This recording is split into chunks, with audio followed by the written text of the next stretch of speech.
October. Oh yeah. Oh, shit. I mean, that won't be that. I mean, it's not gonna be that bad because I mean, I usually just do the reading on the day, anyways. So. And yet you get onto my ass for doing that. What the hell? Yeah, because I know I'm going to be reliable for it because I have to host the show. You, at any point, could just be like, maybe I just won't show up this week. You, at any point, could just not do the reading and just dip and then never come for the rest of the series, okay? At any point in time. I'm not allowed to do that. I'm the host, okay? Without me, there's nothing. So... I refuse to be blamed for Dorohedoro because that was during finals season. Everything else, fine. Dorohedoro was during finals season, and I was chronically sad. Is that why you still haven't read Dorohedoro yet? Is it still final season? Yeah. Oh, okay. Yeah. All right, that makes sense. Perpetual final season. Yeah, true. Always stuck in that final season grind.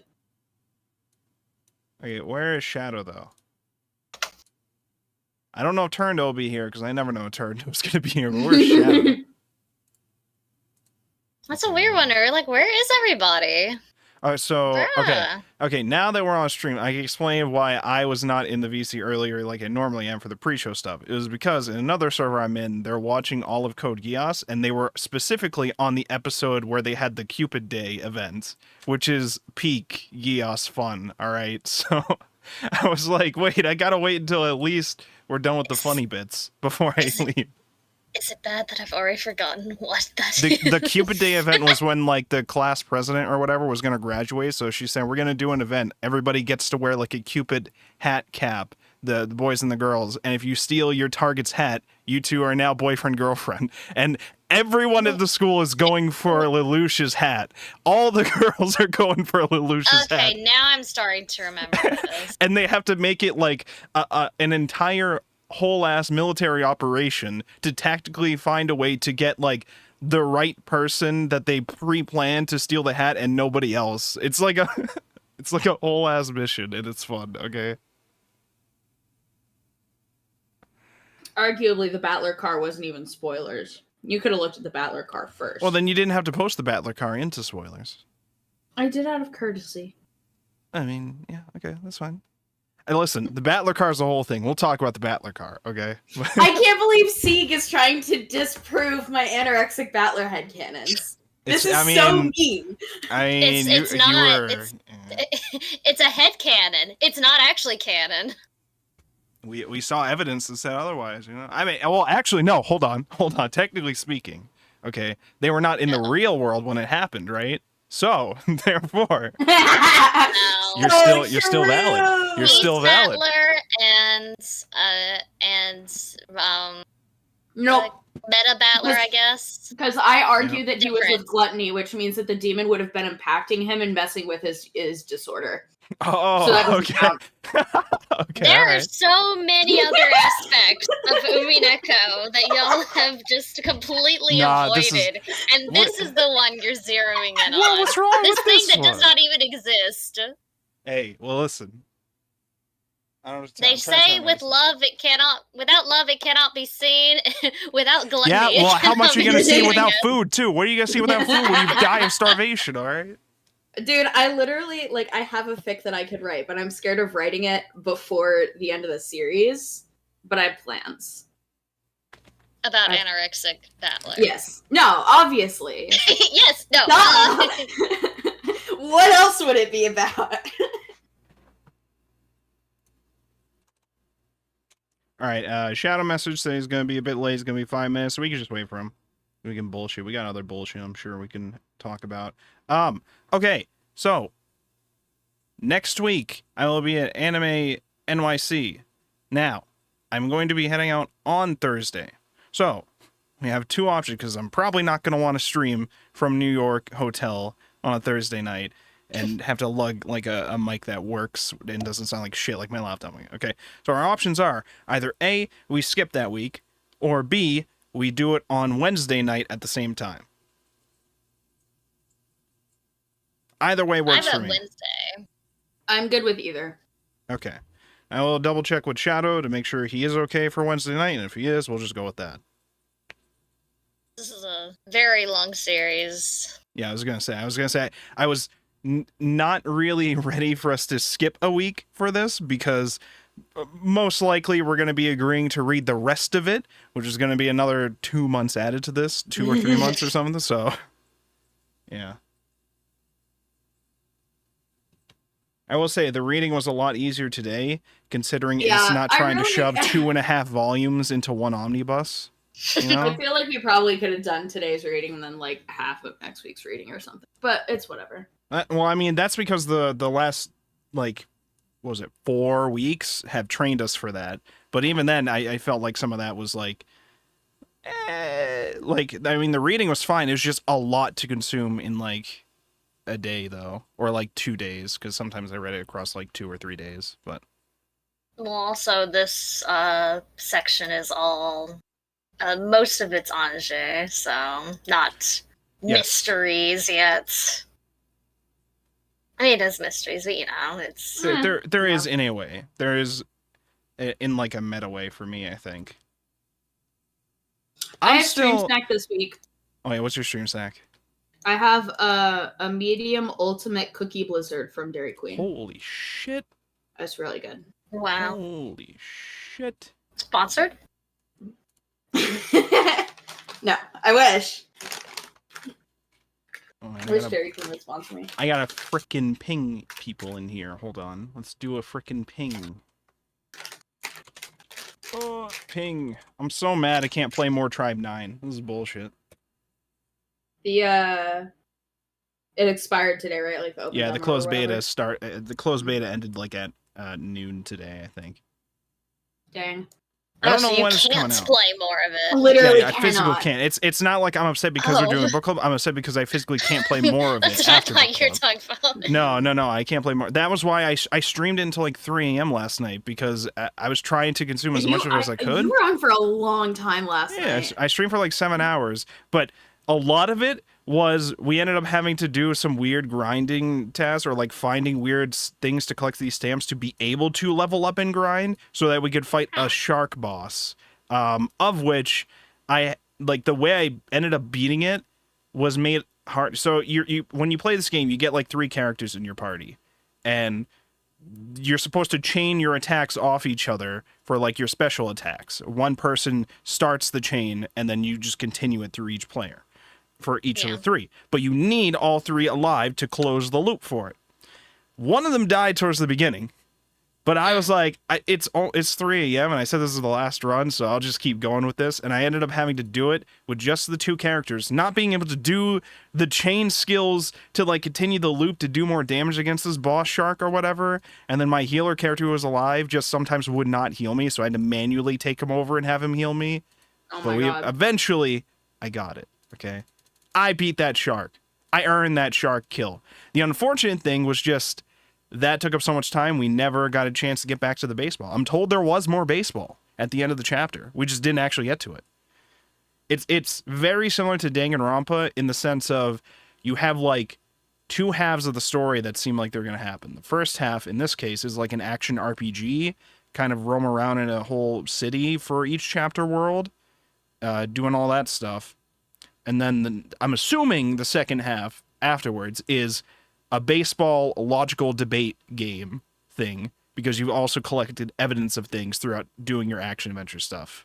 So instead of like the Danganronpa argument trials or the Rain Code like inquisitions or whatever they were called, you're doing you'd be playing baseball, but like hitting things or like throwing balls based on arguments. I'm assuming. We only played the tutorial version of the baseball thing, and it felt like it was not actually letting us play the main baseball game because it was the tutorial and meant for us to lose for narrative reasons. So that happened. But everything about Tribe 9 I thought was cool. I mean, other than some fuck ups with the settings, which are also it's English. It's awkward. They need an English proofreader for some of it. Yeah. Some of it was pretty. So it was pretty awkward, but not a shit ton of it, just some of it. Wasn't as bad as the Fate port. I don't think Fate's English translation was bad. No, I don't think so. But there was not. It was actually good. there was not any issues with random CGs from other scenes falling through the screen in Tribe 9. I will say that. I will say that. I've not gone back and actually played the Steam version. That's actually working. That shit was so did you guys see that? I'm never gonna stop talking about that. You guys saw that there was a version of that people saved on sites, on so you archives. so you can play the fucked up randomizer version. I'm ready. Love I'm ready that. for it. I've not gone back and actually played it, the fixed version yet, but from what the screenshots I have seen, the localization looks much better than the fan translation we had for years. Well, that's good. Which was okay, but then like once you actually see the localization, you're like, wow. Night and day in some parts. Okay, Shadow is here, and you are ready, right? Yes, I'm ready. Sorry, I was getting my stream snack ready, and it took me longer than I thought. What's your stream snack? The nuggies. Yeah! Hell yeah. Classic stream snack, let's go! I got some space nuggies. All right, before we get... Oh, that's cute. Nice. I hope they taste good. They're great, actually. Like, they're actually good enough that I don't actually want ketchup on them. Oh. Based. Just like me, for real. Finally, welcome. All right, now before we actually get started, we got a message in the YouTube chat here. Did I miss any funny memes pertaining to Umineko? Oh wait, the first thing first though, Shadow. Next week, since I'm going on my trip to Anime NYC and I'm heading there on Thursday, and I would like to not stream on Thursday, would you be available to do the book club next week on Wednesday at the same time, Wednesday at 9 o'clock? I'm not at school, so I'm fine. All right. So for next week, we will do the book club at Wednesday at 9 o'clock. So that'll work out fine. So we'll just move that for there for that week. That way we don't have to skip a week. Okay. All right. Now, let me read off this message, and then we'll get started here.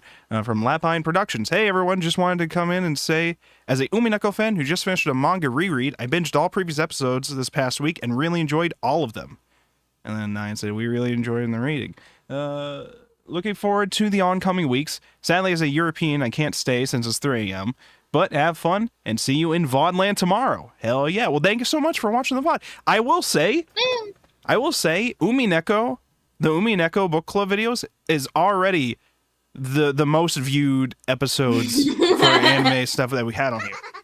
I think like only a couple of them have not hit over 100 yet, and they're like close to getting over 100. They're like 80 or 90 like views in them, and like almost all the other ones are over 100 views, and all of our past series have not been over 100 views. Most of the time in the past are like first episodes will get like the most views, and then they'll taper off or whatever, which makes sense because most people are joining in for the first one, and if they're not interested in the series, they're not continuing with the other ones, and so like that. So it's just weird to me that for Umineko, a lot of the later episodes are getting more views than the first episode of the Umineko. That's because when shit gets good. I guess, nobody cares about the first episode. I guess, and we people even had love Umineko. We're getting people joining the Discord. We're getting we got a comment from Minmod. Okay, good friend over on Twitter. Well, I say friend, but I read their tweets, and they're good tweets. They're fun tweets. They're based. We call them based here. Okay, based.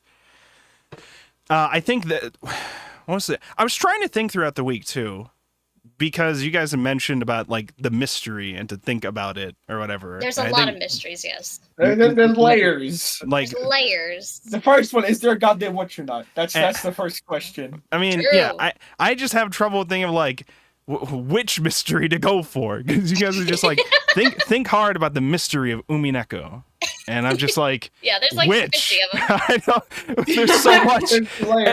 And some of them, I don't know if it matters to think about them if the other things are solved. I don't even know. Was solved today. Okay. Well, let's officially start here. Okay. Let me. Yeah, get this pre-show meme out of I know, here. right? Disgusting. Welcome everybody to another exciting week of the Anime Book Club here on YouTube.wolfborg.com, Twitch.wolfborg.com, and Kick.wolfborg.com, all at the same time at Thursdays at 9 o'clock Eastern Time. That's usually when we meet. Okay. So, except for next week, which we've already discussed prior to the pre-show stuff, we're going to be discussing the next volumes next Wednesday, not Thursday, because I'm going to be at Anime NYC. So, adjust whatever, if you're trying to tune in live, just adjust your schedule to see that, or watch the VOD later. You can do whatever you want. I'm not your dad. You can do whatever you want. So, let's get started with episode 4. But before we actually do get started, let's introduce our cast that we have here to discuss today, starting in alphabetical order here. Emma. What is wrong with my voice? What is wrong with me? I can't speak today. What did you just call me? I think I'm like having a stroke. I don't even know what's going on. I think you are Again? too. Okay. In alphabetical order, Arimia, introduce yourself. Hi, I'm Don't make fun of the old man stroke, okay? This is fucked up.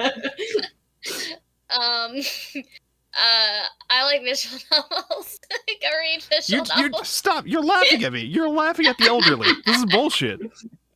Jeff's over here struggling. We're laughing at him. You're laughing. I was waiting for the Beatrice laughter button, too, okay? It's not even just the Beatrice laughter. It's actual laughter. This is bullshit.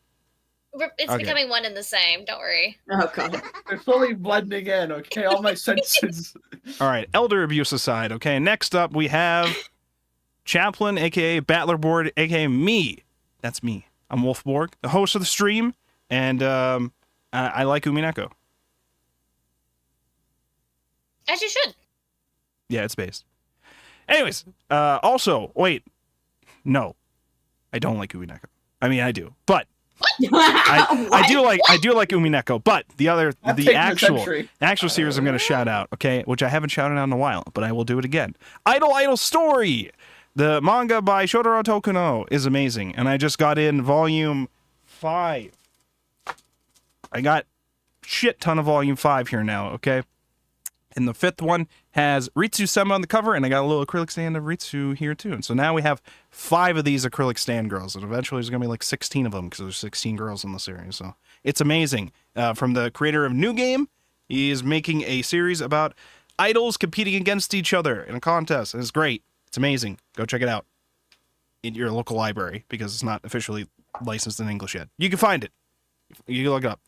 Next up, we have Shadow Man. Introduce yourself. I am sure the thing I recommend is making fun of the elderly. That's fucked up. This is fucked up. And when they say that, they're talking about me specifically, okay? This is fucked up. The elderly. Yeah. This is targeted ageism specifically towards me, all right? And it's bullshit. Yeah. Yeah. Listen, I'm not 30 yet, okay? Almost 30. I'm almost there. My birthday was on Sunday. Happy birthday. Thank you. And happy birthday to Nai, of course, right? No. Wait, how old are you now? 22. Oh my god, 22. Okay, so I was not 18 when I joined Dev Talk. Oh what my! I like to tell people. Oh so, my god! Ari, I think, has known me for like allowed?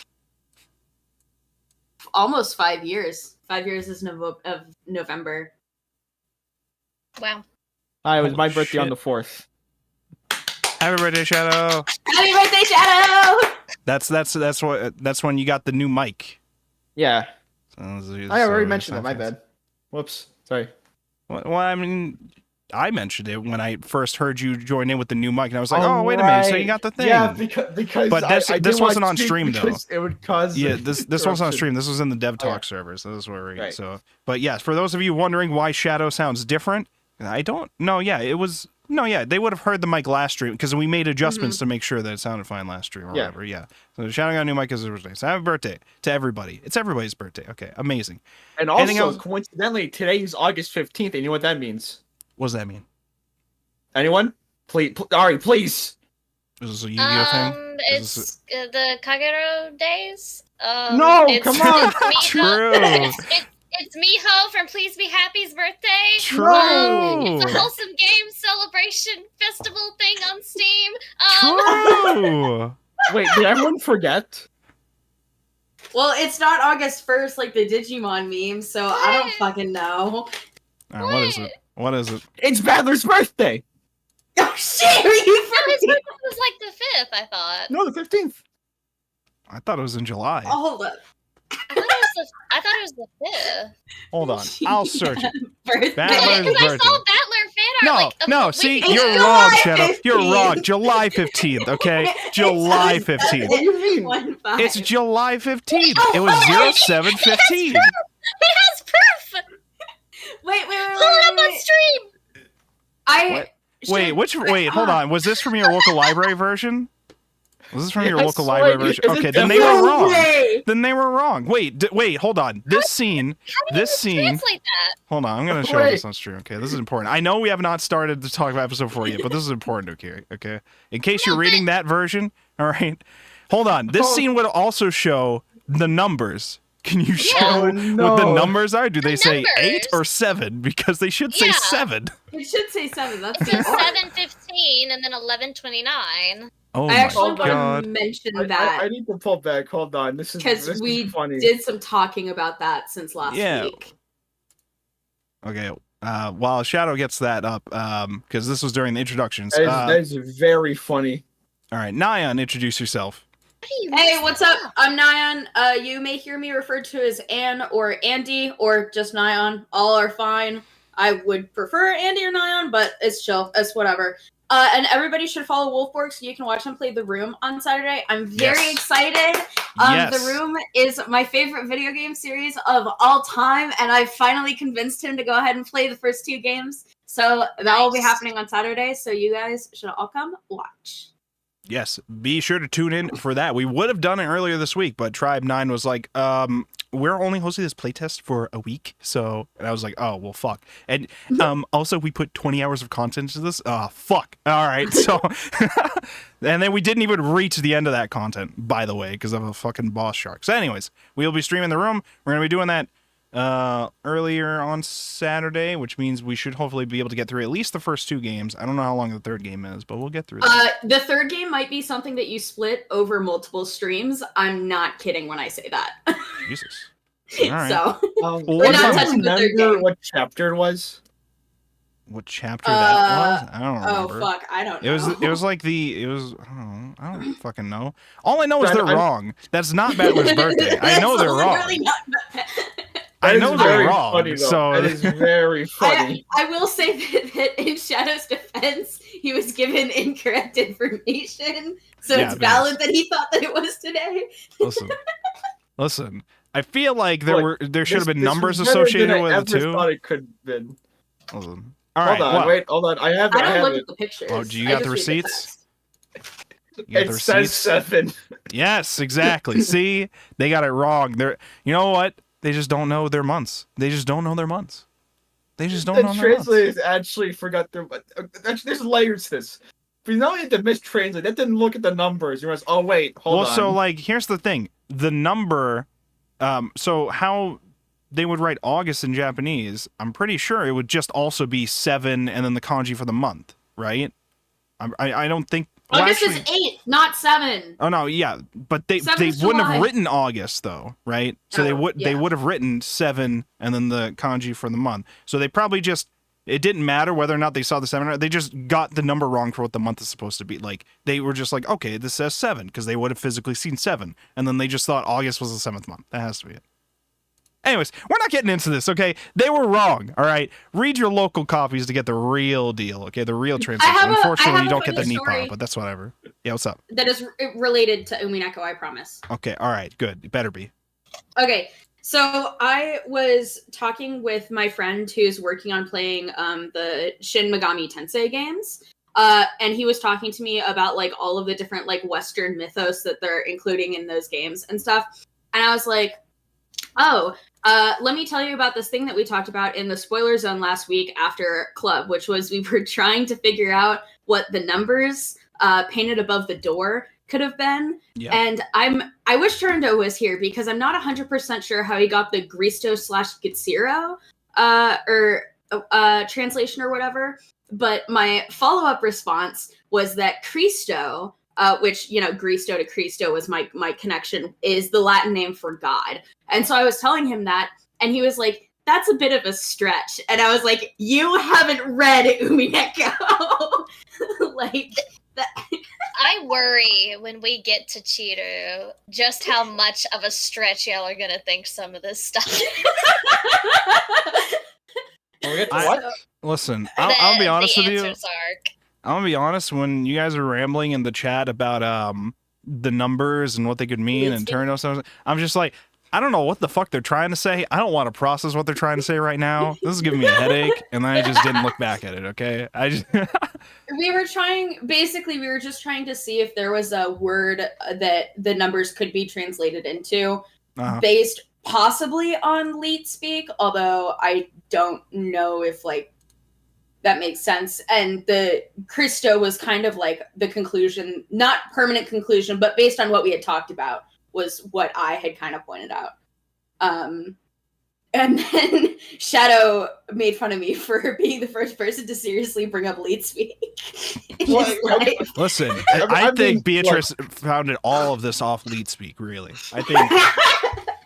All right. Let's get started. A big gamer, all right, as well known. All right. We need to get started with episode 4. We're done with episode 3. We're done with it. Never going back. Well, I mean, the arc seems like we're physically going back in time, but that's a whole different thing. It's a different loop. We're at game 4. They're at game 4. Okay, episode 4, Alliance of the Golden Witch. We're not really in game 4 yet. Well, we technically the end of this volume with them going into it. I will say I was surprised with how long it took them to actually start it, but then I was like, it makes sense because they need to set up a lot of the stuff with. Okay, I'm gonna make this real clear right now. Okay, I'm pronouncing their name as Ange. You're not getting me to pronounce it Anje for the whole fucking stream. It's not happening. I'm pronouncing it Ange because I have some respect. I'm not pronouncing it Anje. I'm not doing it. I'm not doing it. I'm going to lose my fucking mind. Yeah, exactly. I'm pronouncing it Ange. Okay, I know it's not right, but I'm doing it. Okay, I'm doing it. Team Ange and Team Angie. Because I'm not pronouncing Ange. It makes me feel like I'm fucking French or some shit. I don't know what the fuck it is. As a French person, I don't trust it. Absolutely incorrect. Chap hates French people so much that he doesn't want to say the Japanese pronunciation of the name. This is not the Japanese pronunciation of it. I'm pretty sure. Chap, you're sure you're not Canadian? I'm pretty sure this name is not Japanese. I'm pretty sure it's not. I'm just saying, your hatred toward the French is shockingly high.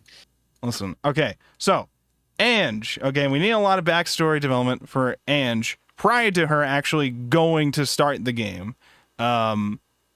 Specifically, we need to know why she's doing this and what has prompted her to go back and why her attitude towards Battler is this way. And so, I mean, there was a couple ways we could have done it. They could have done the whole, she's just here and we'll just find out through the events of the next game, why her attitude is like this. Other than, the stuff that we saw about Ava just basically hating her for the rest of her life and then cursing her with the fortune of the family, and then she jumps off a building and goes back in time because a witch said, hey, want some revenge? No, technically it was revealed that she split into her. Well, now it was. I'm talking about now it was, but I'm talking about the end of the last episode. We were not shown that, were we? In the last episode? But now we know that they're split. Well, at least it's been explained to Ange about how the game works. There will be 2 versions of you. One of you is going to be in the meta version of the world, helping out Meta Battler, and the other one's going to be in the story, I'm assuming. We haven't actually seen them in the story yet, but I'm assuming they will be in the story now. So... We did. We didn't actually start the game yet. What do you mean? She's not there! Yeah, she's... What do you... You don't know! We didn't start the game yet! We have not started the game yet. How can you say she's not there yet if we have not started the game yet? Because she's in the future. Yes, she's Have you not read this story? Do you not? Are you gonna pretend like we can't pull out any kind of bullshit to say she's actually still there in the story, even though she wasn't supposed to be there? We have not read that far yet, so let's Exactly. not get too heated. Exactly. Even though I know the answer, and one of you is definitely wrong. Yeah, I mean, obviously one of us has to be wrong because we're both saying like a different answer for it. So one of us is wrong. Arguably, it would be so much funnier if we were both right. Explain that. We need to talk about parallel universes.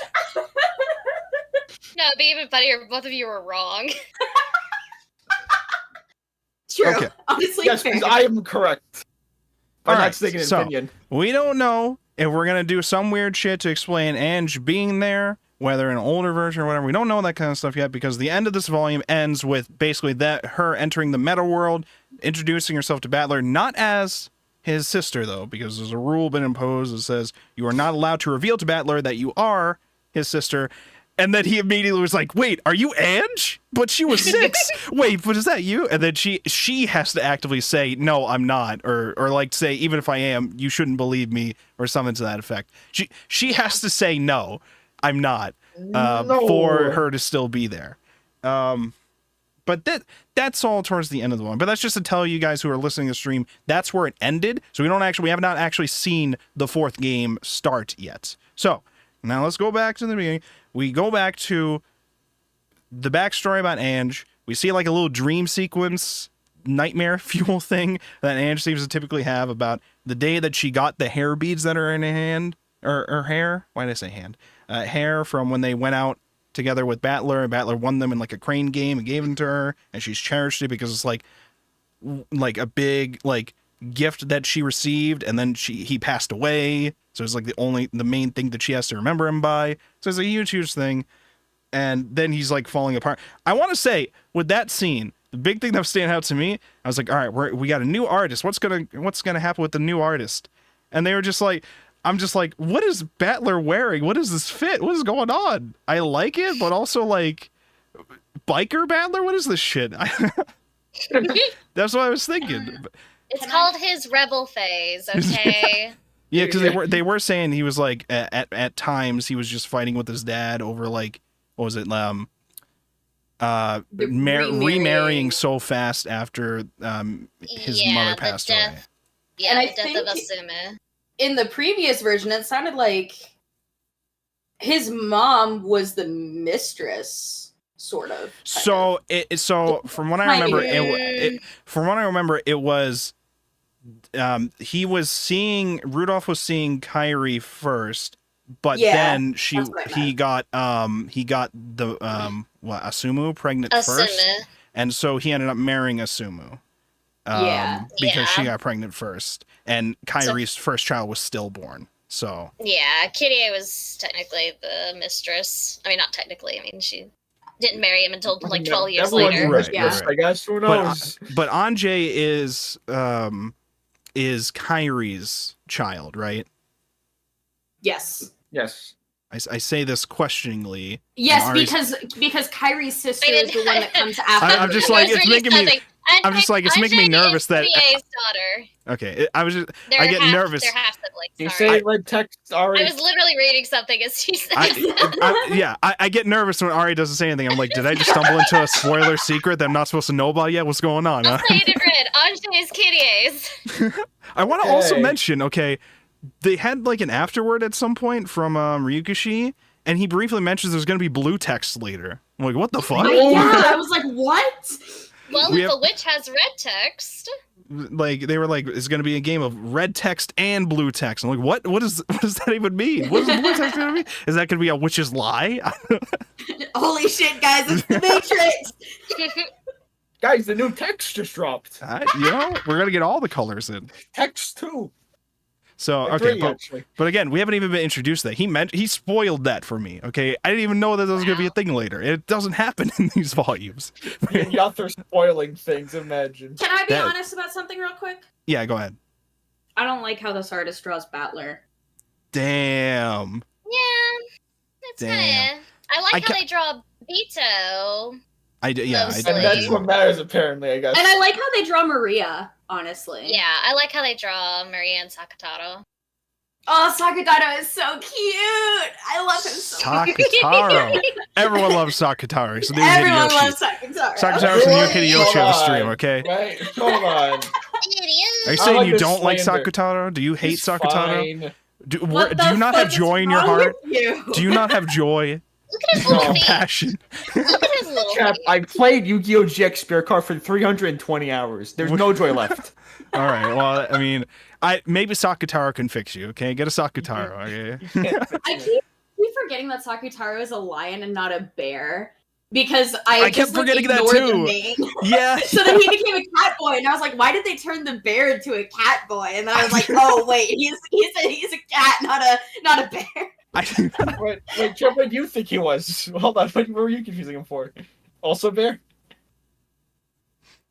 Okay, so. Chat, that was it you. Wait, and me? What? Yeah, he was asking if you also thought that it was a bear. Yeah, I thought it was a bear. That's what I was agreeing with. Yeah.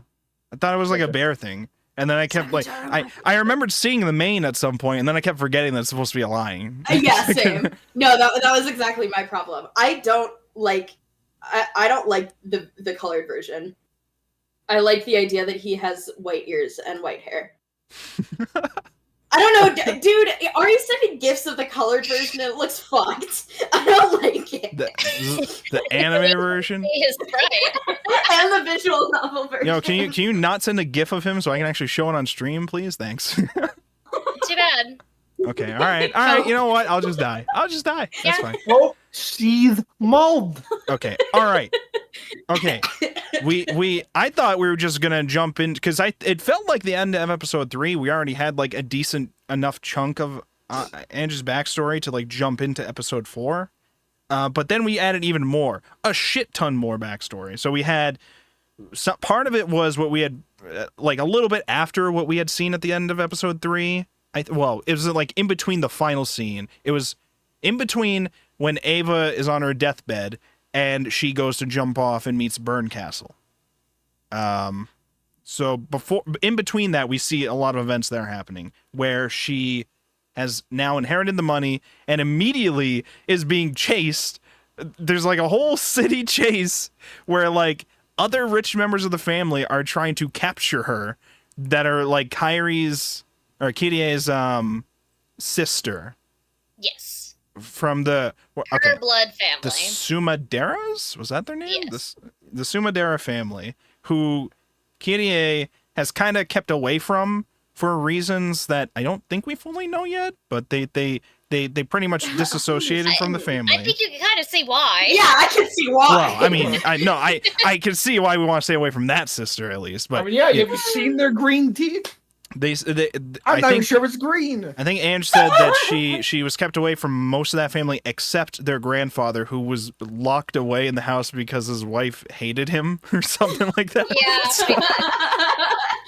Yeah. Okay. So the grandfather was who Ange was staying with when they all went to Rokkenjima.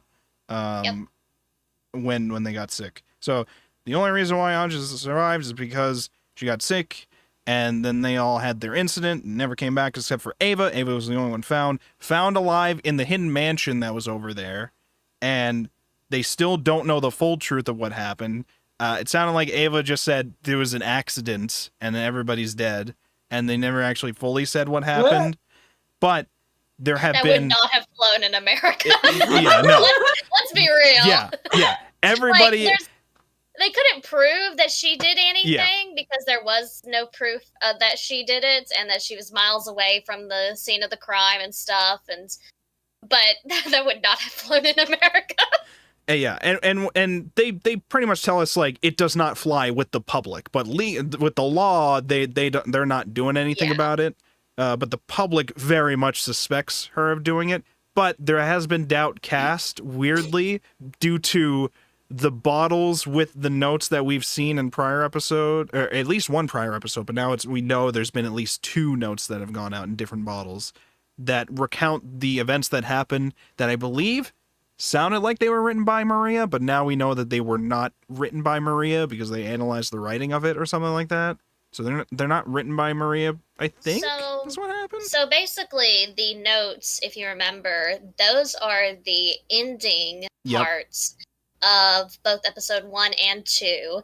They were in separate bottles that washed up on shores in different places in Japan.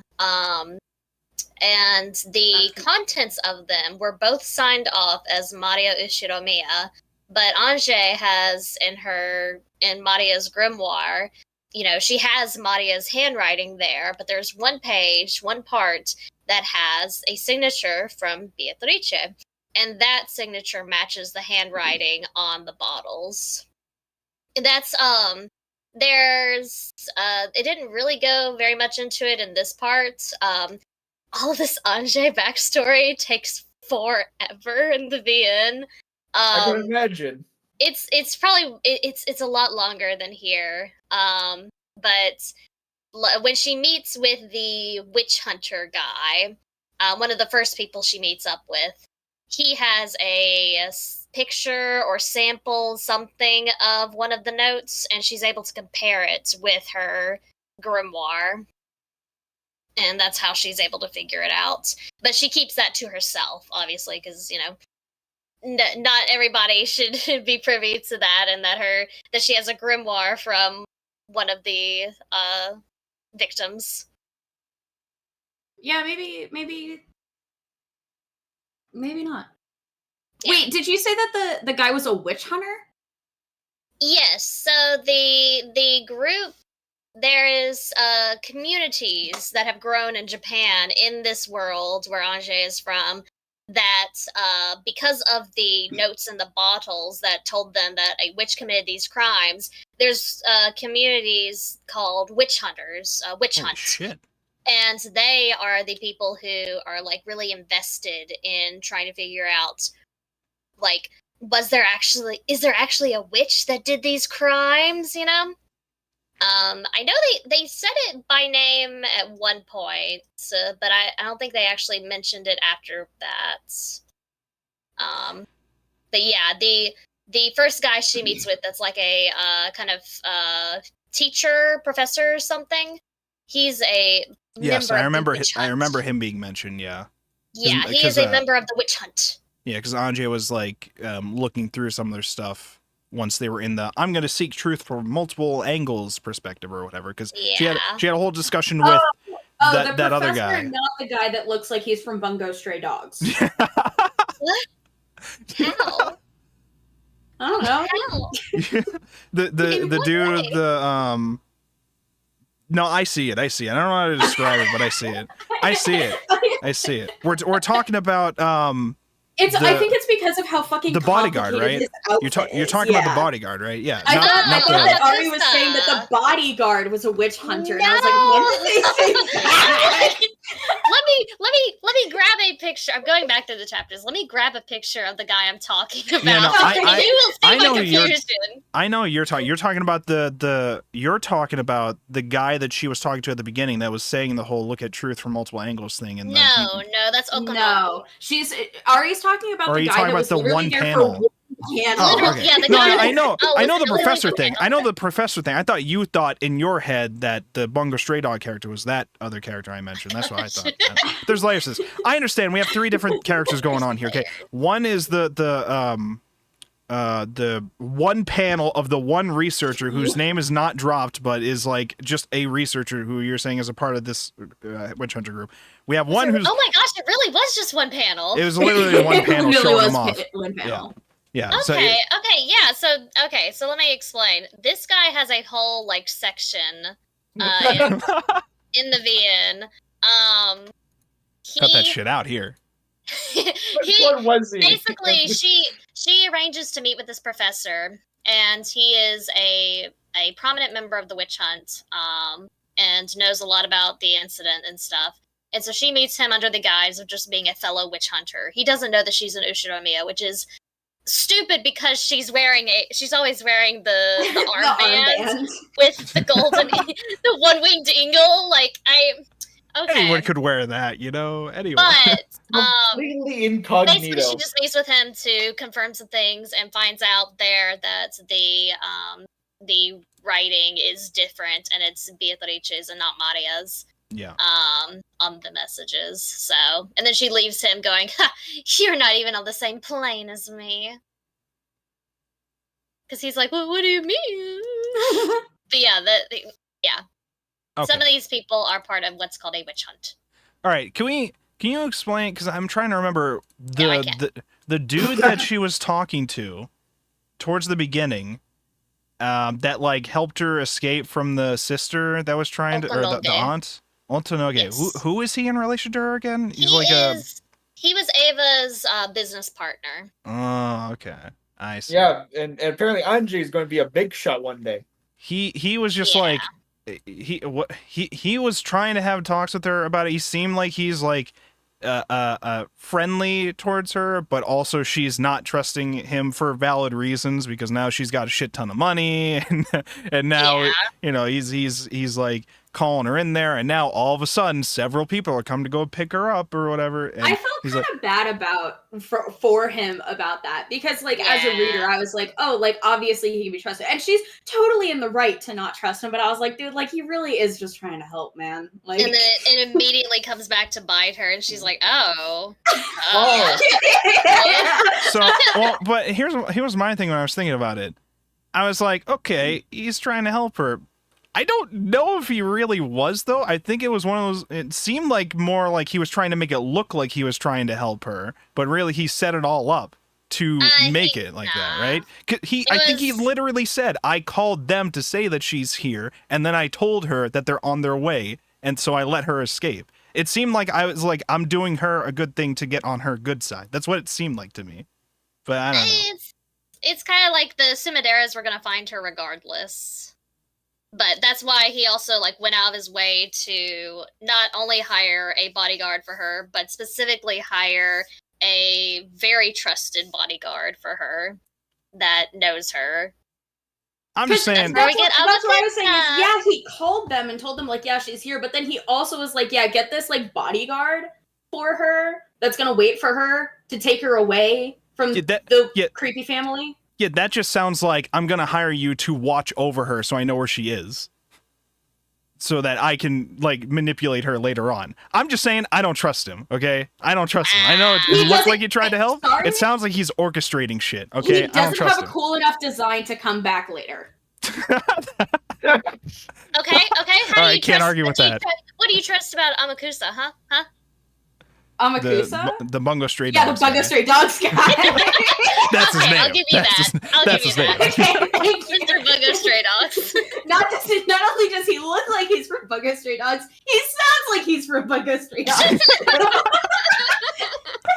This is actually it's like cool, like from Super RPG. He's actually from there. They just don't tell you about him. I think that his design makes me think that he's gonna end up being like fucking Ronove or like furniture or something. He's too cool to be sidelined later on. Okay? I'm just saying, from a character design standpoint, he's gonna end up being magically important, and we don't know why yet. Are we actually using the rule of cool here? Yes! I am. I don't know about you guys. I think he's cool, yeah. I will say... Man, I'm learning a lot. What you got against him? Why you gotta be a hater? You hate Sakataro. You hate Bungo Stray Dogs guy. What do you like? Who did you like? Come on. Did you like the crazy? The real answer is Vito. Did you like the crazy tea room torture lady? Like, no, I'm good. There's 1.5 rules that you can mostly follow with manga. Number one, mostly, okay? Number one is that usually, if they have a cool design, it's because they're important. Cut to that. True. Wow, I wonder who in the crowd is a stand user kind of thing, right? Okay. Number two, if the death is focused on for more than 2 pages, it is probably a permadeath. With the exception of if it's bad writing. Fuck you, My Hero Academia author. You're a bastard, okay? You know what? Oh my God, holy count, okay? There's also one other exception, but I'm not going to mention it. No, because I know what you're going to fucking say, and I want you to shut the fuck up. I'm scared. You know I'm right though. I'm scared and I feel like we have to say it, okay? I feel like we have to say it now. You can't just not say it. I don't even know what it is though. Okay, should I DM you it? It's Fujita. He's Is it Fujita. Is it Fujita? Is it Fujita? Yeah. It's Fujita. Okay. All right. Usually, and honestly, so far both of those rules have honestly applied to Umineko. Obviously, the exception being that it's a time loop, so the people that do stay permadead do end up coming back out of a weird time loop shenanigans. Okay. So how do we feel about Bungo Stray Dog Guy? How do we feel? Okay, may I ask what the hell Bungo Stray Dog is? It's a different series. You haven't seen it. You wouldn't know, Shadow. You wouldn't know. I'm so sorry. He literally looks like a love child between like Dazai and Atsuki. Okay, I haven't even seen Bungo Stray Dogs, and I can tell you that his hair immediately made me think of Atsuki, like on the fucking spot. I've seen a few seasons of Bungo Stray Dogs. I couldn't tell you anything about it, not because I didn't like it. I enjoyed it, I think, but I was not fully paying attention to it. I was doing other things while listening to the dub, so I didn't fully pay attention. Shadow. They took famous literary figures, turned them into anime boys, and made them detectives. That's Bungo Stray Dogs. Yeah. Pretty much. So what are you telling me? Dazai was also that one anime that we watched this season, the No Longer Human in Another World. He's based off that guy too. Oh. Oh no.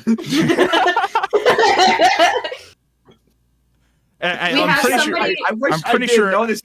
pretty sure his whole thing in Bungo Stray Dogs was also something related to "I Want to Die" or something like that. I think that was his thing in that too. I'm pretty sure that he ends up dying. We have somebody in my mobile cat game whose name is Gay Dazai, and when they joined, I was like, "Isn't that just redundant?" So, all right, we're not here to talk about Dazai, okay? We're here to talk about Bungo Stray Dogs guy, which is a very different guy than Dazai from Bungo Stray Dogs. All right. There's a lot of guys here, if you couldn't tell. So he's this whole section, by the way, because I want to mention too, future like 1998, Anjay's Adventure is like its own action detective story that's going on here, and I like it. I don't know how much of it we're going to see more of now that we're starting the game, quote unquote, but I would love to see more of it. I feel like we have to, because now that we've introduced the crazy, like aunt villainess, like they're going to come up more later at some point. So this is like in some way. So even though the game is starting, like we're going to see more of what's happening in the future stuff, I'm sure, but like, I don't know how that's going to place. What I will say, though, is I wonder, are we done yet with no, we can't be done yet, I don't think, with the backstory of what was happening to her during her academy time. We have like several different points of the time story going on. We haven't figured out why or how she killed big incident the of like of Purgatory. Yeah. So I'm interested in this stuff.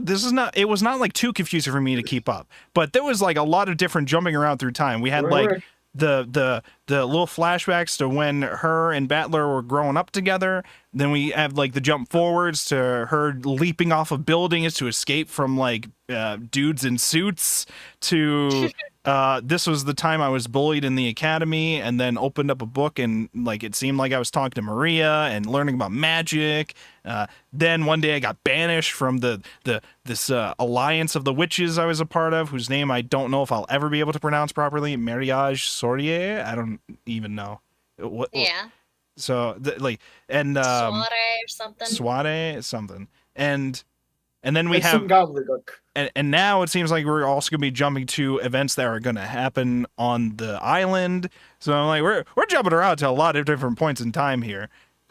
Also to some of the early points where Maria's backstory was happening too. We're jumping through different points of time of Maria, like when she was growing up and first making Sakutaro as a friend and like conjuring him to life, which I still can't tell if that's more implied that that's like more just in her head or if this is actually magic going on because I'm in Battler mode. So because so a lot of stuff that is still like heavily magic focused in this, and it's a lot of the stuff where I'm just like, is any of this actually happening, or is this all just like she's opening up a book, and because she's like all alone at this academy and like gets bullied all the time and really has nothing else going on, she's just so immersed in this book that she is convincing herself, like Maria did, that these events are happening, that she has made a friend with Greed, whose name I can't remember.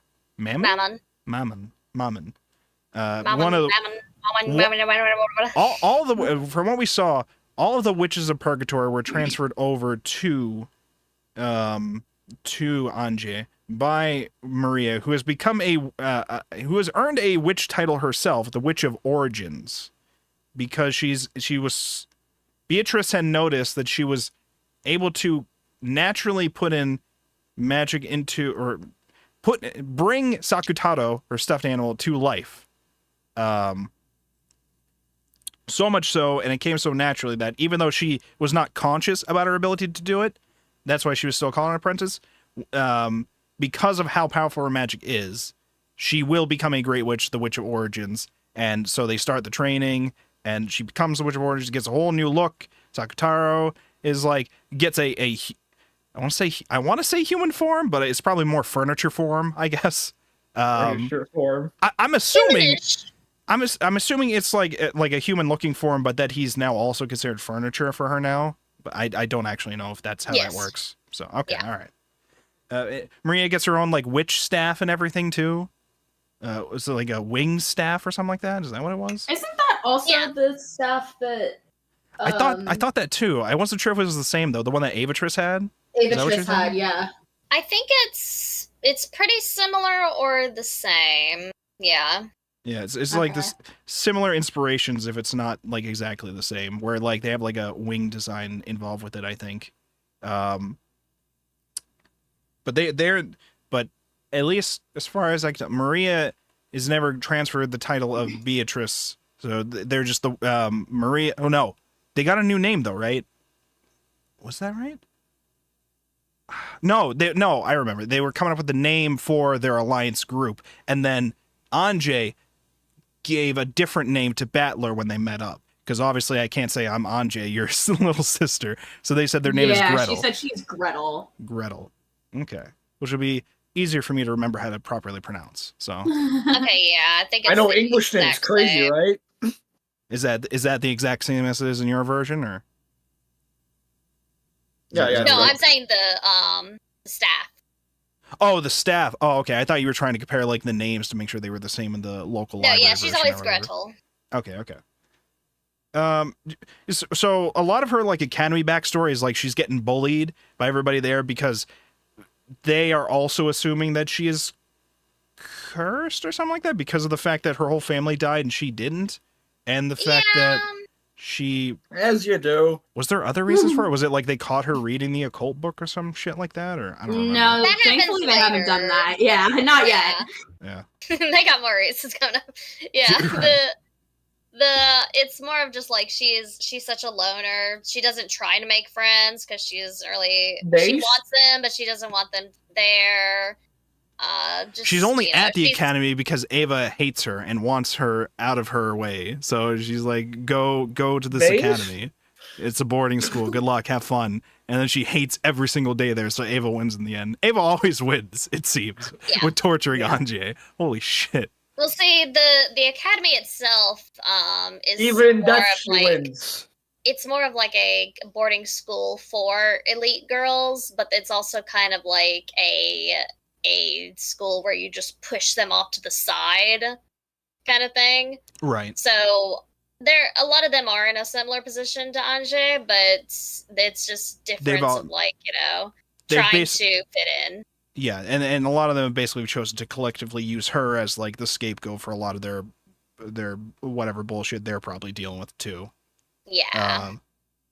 And Anje usually seems to just quietly take it, doesn't want to start shit on her end, unless they fuck with her head like were they beads or whatever? The hair beads. if they fuck with the hair beads, then shit gets real and rain starts coming down or something. I was like, what the fuck is going on? She like slammed her fist and then rain started for me. She's like, don't you ever fucking touch my hair. You can do whatever else you want. You ever fuck with these? And then she immediately was like, huh, I guess they're that important to her, aren't they? So I was just like immediately like, listen, I know you think you're standing up for yourself there, but that's just telling me, like, in my head, I'm just thinking, like, now she's going to tell everybody else to fuck with their hair beads. Yeah, like, congratulations, you revealed your one weakness. So it's like, now they really know how to fuck with you, and they will eventually, so. Yeah. Eventually. But not today. But her only, like, happy time is when she reads through the copy of Maria's diary / grimoire, which seems to have, if I'm understanding it right, accounts from Maria's past, and also occasionally some things written by Beatrice and signed by Beatrice, and that's how they're able to like confirm that the sections signed in certain parts that are signed by Beatrice are the same as the handwritings from the bottles, or they noticed that. So there are some things in there. Specifically, like when Sakutaro was given human form. Yep. I think she signed there, and that's how she's able to see it. Right. And so, in my head, I'm just thinking, like, whenever she reads this book, she seems to imagine she's talking with Maria, or is she actually talking to Maria through magic? Because Maria's whole thing is saying, like, you're able to see me and talk to me when you open this book because of the magic that you seems to have access to whenever you're, like, reading it. And so we will train you. Because she believes. As long as you believe, So we will train you. In Shepherd Battler mode, though, so it doesn't work. We will train you to believe even when you close the book. Close your eyes or whatever. Try to believe or whatever. And I'm just here like, okay, so she's just opening up and she's imagining all this. And none of this is actually happening, right? Well, I'm glad you're finally starting to use your brain a bit. Jay, you're never take on an episode. All right. Okay. So I will say, too, because we're hinting at, like, a terrible thing that happens to the Seven Sisters of Purgatory. Now they've been transferred to her. She's not able to conjure all of them, so she's only sticking with one for now until she gets better at it. And right now it's just Mammon, the Greed sister. And I just can't remember thinking when we were first introducing them, like, they look like they should be in school. They look like they're like academy girls, and now we're in an academy and we're gonna find out a tragic thing happens while she's at the academy that's also related to the sisters. Whoops. So I'm just like, are these actually gonna turn out to just be some of the girls that she went to school with or some shit?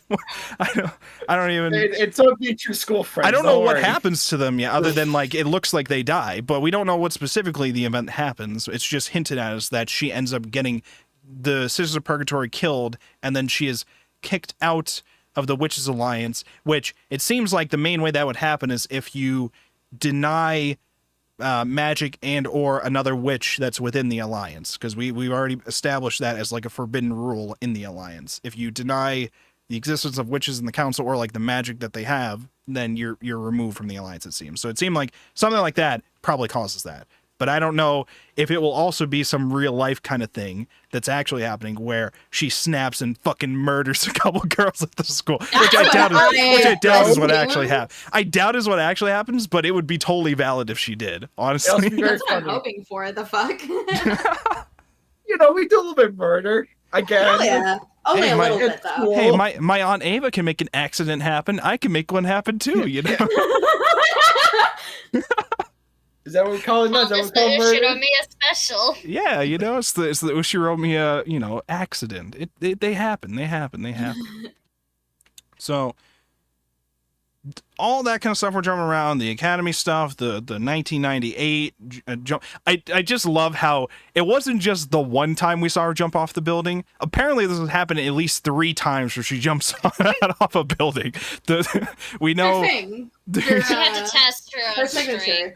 The Bungo Stray Dogs guy is so casual, but he's like, oh, you got into skydiving. Nice, that's cool. I'm pretty sure that the guy in Bungo Stray Dogs also fucking jumps out of a building. He definitely does. He absolutely does. I think it says in his bio that he served in the French military as a militant for a bit, and then they kicked him out for unknown reasons.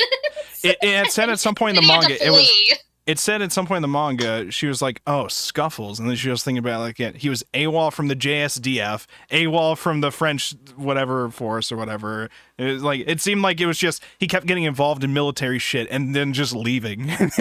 That's how you win. Silly goofy. We had like a whole sequence where she's trying to run away.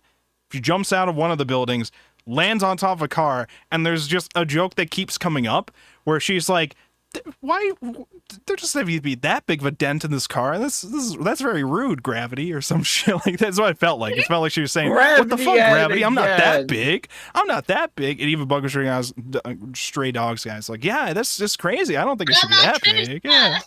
The Bungo Stray Dogs guy. Yeah. You always keep saying Amakusa? Come on.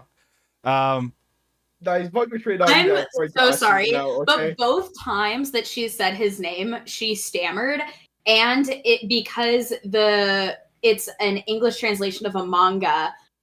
More often in this one than I noticed in the previous ones, the boxes are too narrow to account for the English text. So every single time that his name is said, I skip over it because of how it's separated, and I am probably just going to call him Bungo Stray Dogs guy for the next 3 months. Base.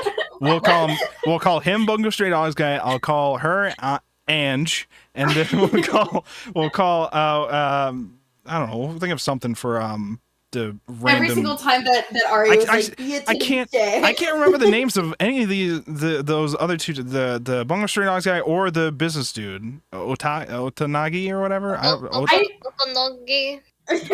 See, you're struggling too. Okay, we can't do it. It can't be done. I also don't remember the sister's name. I just know she's a Sumadera or something like that. I know the family name. I don't remember her actual name. Yeah. But she whole gives thing off Kakegurui character vibes. She definitely so does. I was absolutely thinking that's true. Kakegurui sister. Like the whole tea room and like the fucking obviously the assassin thing that's going on and like the yukata that she's wearing. I was like, oh, that's just like somebody who graduated from whatever academy is in Kakegurui. And she never grew out of that. her like guards are like, she got away and she got with a shady guy whose license doesn't match up. It's clearly fake. Should we call the police? And she's like, you want to get the fucking police involved? Yeah, sure. Why don't we do that? And then I'll fucking kill you too while we're at it. Because why the fuck not? What do you think? We're gonna call the cops for this shit? No, we're trying to kidnap this girl. What are you talking about? She specifically mentions that the fact that the tea room is very small. And she has to do it one at a time. She was like, I gotta. It seemed like the implication was poison you one at a time or torture you, whatever's happening. I don't know if it's like you're drinking the tea and the tea is poison, or the tea room itself has a lot of torture devices or some shit. But it sounds like there's some fucked up shit that happens in the tea room, and you don't want to go there. So, if you're a coward, it's actually more of a Higurashi trope than anything. There's several characters like that in Higurashi. Oh, so they've got the thing that like pulls you apart and the nail ripping off thing. It's like, the old. That's a huge scene in Higurashi. Well, yeah, that's I believe the scene it. that I everybody absolutely sees. believe it. Yeah. I absolutely. Wait, have you never seen that scene, Chap? I probably have. It's just been years since I watched. I only watched the first season of the anime. It's been I years haven't since I seen saw the it. When I watched Higurashi for the first time, some friends of mine asked. They DM'd me and they were like, "Hey, you want to join us? We're watching an episode of the anime. We're like 3 episodes in, but you can join in. It's cool." And I joined in, and it was when they were starting a new loop. And they were just so confused, and I'm just sitting there like, all right, this seems chill. And they're like, none of this was like this before. There are things different now. None of this, we've gone backwards. I was just like, what are you guys talking about? What's the problem? And then I went back and watched the rest. I was like, oh, Jesus. Joined during episode 2 of Umineko. I joined in as the moment they started a new loop, and I just didn't notice that there was something weird that was supposed to be going on. They were like so confused. The 2 out of context scenes that float around on like TikTok from Higurashi is like the chair beating one in the schoolroom, and the nail ripping one, are like the 2 big ones. Damn. So I've not finished Higurashi yet either. Eventually I will, with the VN probably. It's chill vibes. Don't worry. It seemed like it at first. Sunday it was like the beginning of the loop where the green hair girl has a sister that suddenly shows up, and they're like, she didn't have a sister before. They were like, you didn't have a sister. What's going on? I was The like, integral part of the story. I like, am I not supposed to see this? What's going on? I was so okay. That's Higurashi, which also was mentioned in one of the bonus meme comics briefly. Yeah. What was it like? I know a nice mountain area we can go to. For someone was inviting. It's been mentioned yeah, several yeah. times in the bonus memes. Yeah. Yeah. Because that's just a fuck around fun stuff. The Battler car is a whole thing in the bonus memes. The Battler car, the Battler car is just like, Ange, we made your dream car, and it's actually just a nightmare for anyone but Ange to drive, because every single time you press like the brakes, it says, "Don't stomp on me, don't stomp on me." Even worse, I'm pretty sure it was the accelerator, wasn't it? It was the accelerator says, "Let's go," and the brake says, "Don't stomp on me so hard." That was so fucking. And funny. it has like it has the Battler outside, like the exterior stuff of the car, and Battler seats with like little hand seat belts. I thought that was so fucking funny. Battler taking you into the car. So I watched. This is related. I promise. I swear. After watching Tales of the Teenage Mutant Ninja Turtles over the weekend, it was really shut the fuck up. It was really nice to see a sibling relationship where Ange actually was like Battler and like excited to like see him, but also like valued his existence and like seeing him alive and stuff. You mean a decent one? There was an episode in Tales of the Teenage Mutant Ninja Turtles where Raph gets overstimulated, and when Leo is trying to calm him down, he tackles Leo and like smashes him against the wall and stuff.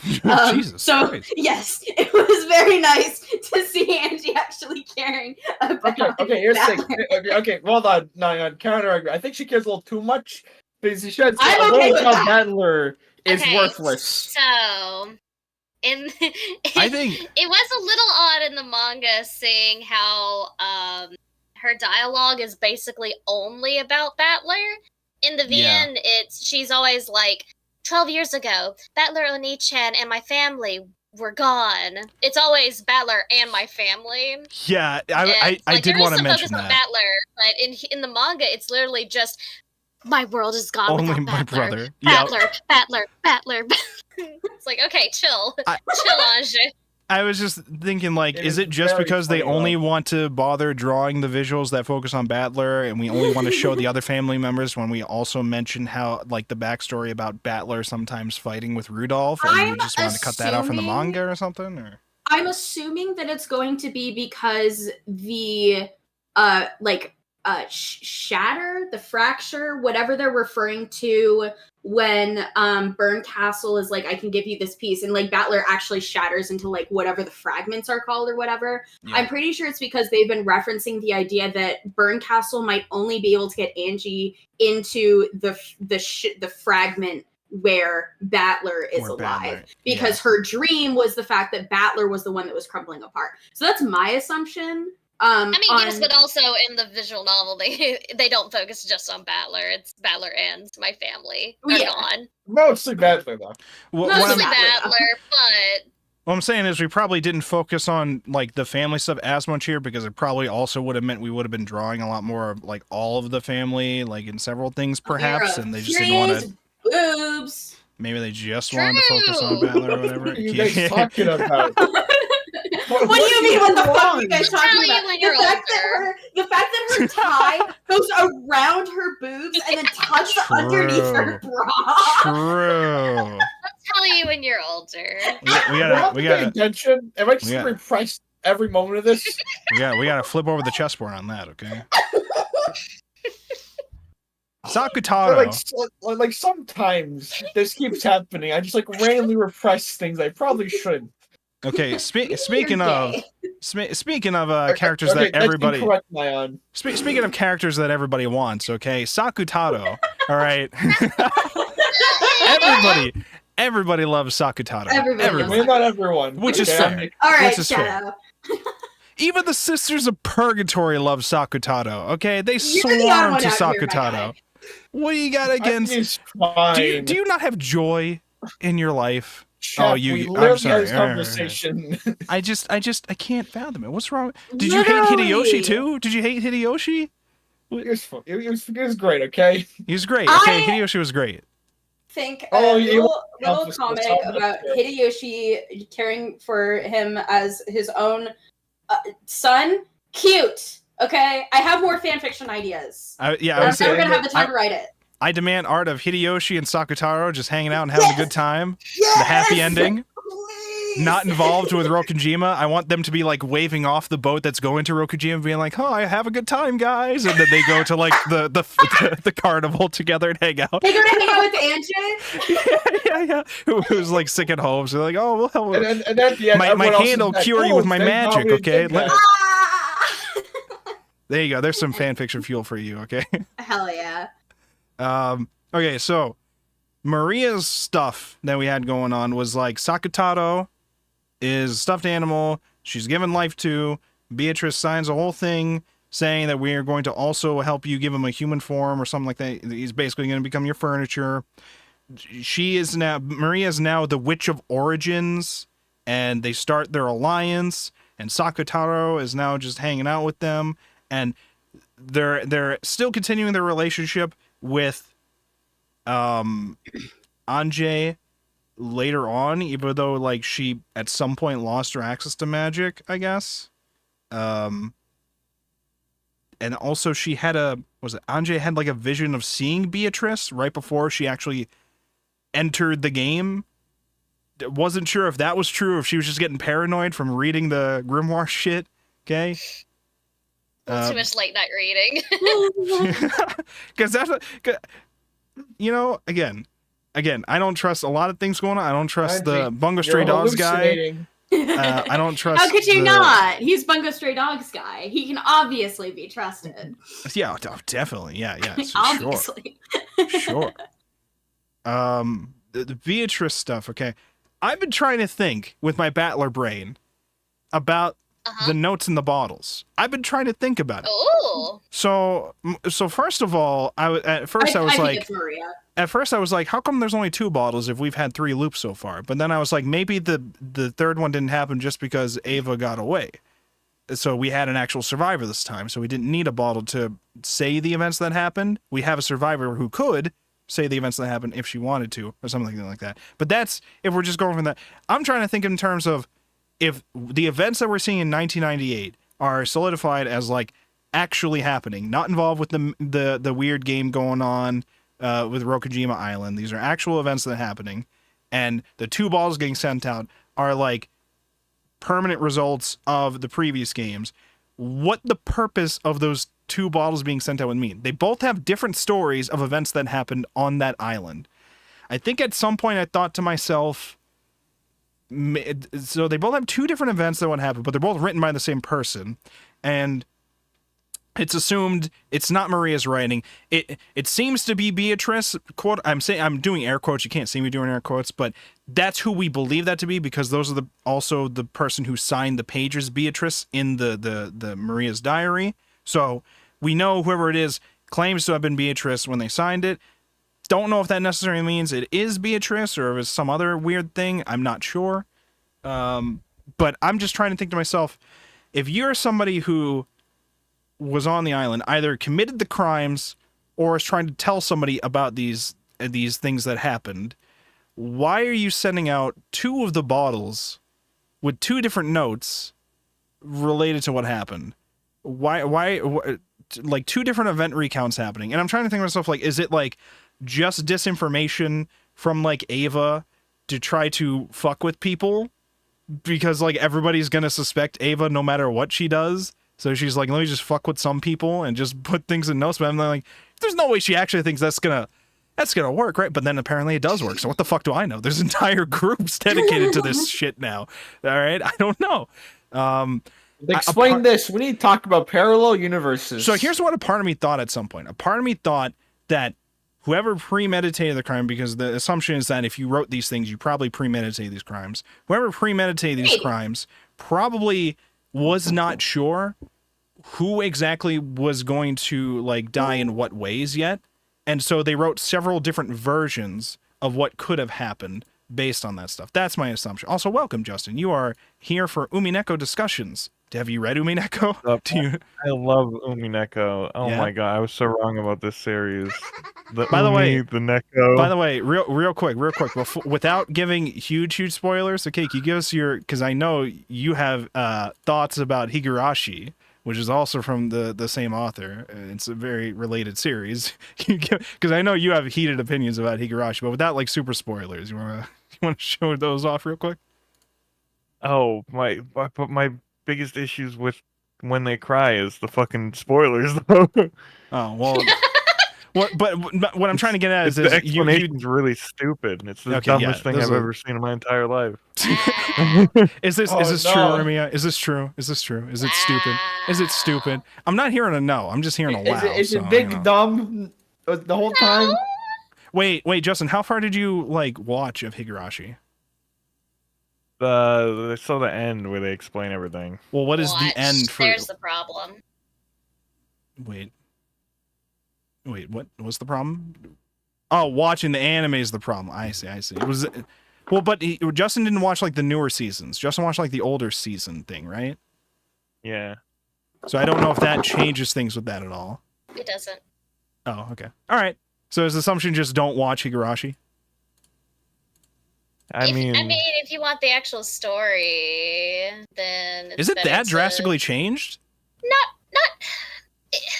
Or is it just not presented? We are here for Umineko. I just wanted to mention it because Justin's here. It's not as bad as the Umineko anime, but it does cut out a lot. Hi, Justin. Hello. So is this the horror series you're reading then? It is technically, but not. I mean, it's more supernatural than horror because it's supernatural mystery. Hold on. Psychological horror. It's more so There's murder no mystery. Witches, Chef. That's true. There's no witches. It's not supernatural. You're so right. Magic is not real. So the big meme with this series, Justin, is that we are presented with a bunch of mysterious deaths that happened on an island, and there is a question of whether or not these were actually done by humans or were they done by a witch in magic. And so. And this game is being presented by witches. Yes, who are actively fucking with the story and changing events that you see later on to fuck with it, and you don't know what is supposed to have really happened. So who do the witches work for then? Because other themselves. Witches. They're just having their fun. Own whims. They're just fucking around. Anyway, Okay, there's a certain pair of I was crashing. witches I'll go back that to. you might Have fun. remember. All right, thank you so much, Justin. Bye, Justin. So guess what I just got? What'd you just get? My brother More just water came damage? back from the mall. Oh. My brother just came back from the mall and he was like, I didn't get you any birthday presents. So he got me an Indiana Jones board game called Cryptic and also some Grow at Home crystals. That's all. I just wanted to share. I got some new ingredients. Wait, did you say you got crystals? You ready to get into magic and occult? Yeah, this is also what's super funny is that this is actually the second crystal growing kit that I've received and haven't started. Hold on, I got the other one in 23. Yeah. I even get to pick the color. It's a kit. So this one is a kit where you can color on a tree or something and then put the tree in the crystal growing thing and it'll grow with the colors that you put on it. Holy shit. That's sick. Okay. Real quick, Justin in the Twitch chat trying to play the Death Note potato chip alert. Nice try. Unfortunately, I turned that shit off for stream specifically because I know assholes will come in and try to play the Death Note and FBI open up bullshit. Okay, so it's not playing right now. Okay, we're having a serious discussion about Umineko specifically. So now, I think we covered a lot of some of the backstory stuff that happened, and then we get into the stuff where Ange is getting into the game, or about to get into the game, and is told you cannot tell Battler who you are. That is the main rule about you being there. I think there was supposed to be 2 rules. I forget what the other one was, or if we've been told it yet. But that was the big rule. But I think they said there was going to be 2. I thought they said there was only 1. I thought they said there was 2, and then they only explained 1. But I might be remembering that wrong. Or we were only told 1 so far, and we're going to be telling 1. I don't know. But all I know is Lambda Delta is who was hinted at, implied this because I think we saw a shadow of Lambda Delta as the witch who imposed this rule. has imposed the rule because if Battler knows that, I was trying to understand, if Battler knows that this is Anjay who is on his side, he will feel too inspired in the game, too empowered, and so we cannot have that. And then immediately he's like, "Are you Ange? Is that you, Ange? No, that can't be. But she was 6. But nah, that's is impossible. It you?" Like immediately. There's no like waiting or anything like that. It was just immediate, which I thought was hilarious. There is so many like tells that like it's indicators. And it's like if he didn't, he's supposed to be smart and on Allegedly. the up and up. He's supposed to be smart. So you kind of have to have him immediately go, wait a second, I'll be honest. Big brain individual. I think he's smart, and he's just also like hella gullible. Is the problem that we're running into? Yeah, that was the thing that she very trusting. Yes, and that was the thing that she utilized to shut him down from ruining that already without realizing it. Where she's just like, I even if I was, or even if I said I was, you shouldn't just believe that. This is why you've lost like 3 of the games so far, because you're too fucking gullible for this shit. Did you see in the last loop where not only did you like not deny witches, you almost signed a contract saying witches are real? Almost. Like did you not realize that? All because you fell for Beatrice's like vulnerable side or whatever, which feels like it's still there. It feels like it's still a little canon, but I mean, she's still like laughing at him and trying to torture him at least, but like she's still like a little nervous about how she feels. Well, but more so, maybe it was more so like she just wanted to know how he feels so that they could continue the game and like fuck with him some more. Because she was like talking to Ronove like, so how do you think he's feeling? And Ronove's like, he is distraught right now. He's in the room curled up. Okay, he's very. You were a little too cruel to him. You were too evil, merciless. He's not eating the food. And then she's like, "How do I? What should I do to bring him good speech?" And he's like, Ronove is like, "You have to go in there and combat it with like high spirits on your end, okay? And then everything will be righted." So she goes in, acts like, "Oh, Battler, how's it going? Rise and shine," or some shit like that. And it's like a whole big 2-page spread of how excited and happy she is to see Battler. And then Battler's being fed or like eating food and the greatest plot twist in history. With one of the Sisters of Purgatory, they're like, I don't know if she was trying to feed him or what was going on. She was like biting his ear? It's Beelzebub, so she was trying to steal his food and he was trying to get it back from her. Oh, I see. Because Renove made him a breakfast and Beelzebub came in and like, oh, I see food. Yoink. My Battler would never. True. It's fine. Well, too bad. Your Battler doesn't exist. Fuck you. It's fine, though. It's fine. Like we said in the pre-show, okay? That was in the meta world. It's not canon in the real world yet that Battler eats. We have not seen him in the real world eat yet. So it's all fine. It's all good. As long as Goda is alive, he's gonna eat well. Shit. Which, by the way... I have so many fanfiction ideas. I think one of the... Oh, I also want to mention this, too. Because we had mentioned about, like, the tells to know that this is Anjay.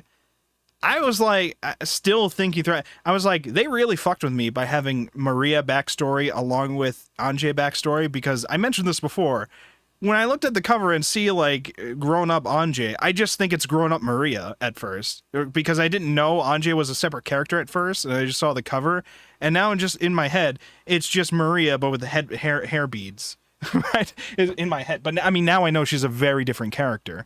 But visually speaking, I keep like fucking with myself because maybe I would tell the difference if this was colored, because they probably have slightly different hair colors or something like that. But every time I look at Anjay, I just think, is this supposed to be old Maria for a second? And then I correct her something. No, this is an entirely different character. They hang out as witches together in their like dream book reading mind space or whatever the fuck it is. Okay, these are very different characters. This is their own book club, the Witches Book Club, and then she gets kicked out of the book club for killing several members of the book club. She killed several members of the book club and got kicked out. That's probably what's going to happen to this one eventually. Okay, no. She killed. Running on the assumption that she did kill them, she killed the furniture of the members of the book club. It's different. True. Doesn't count.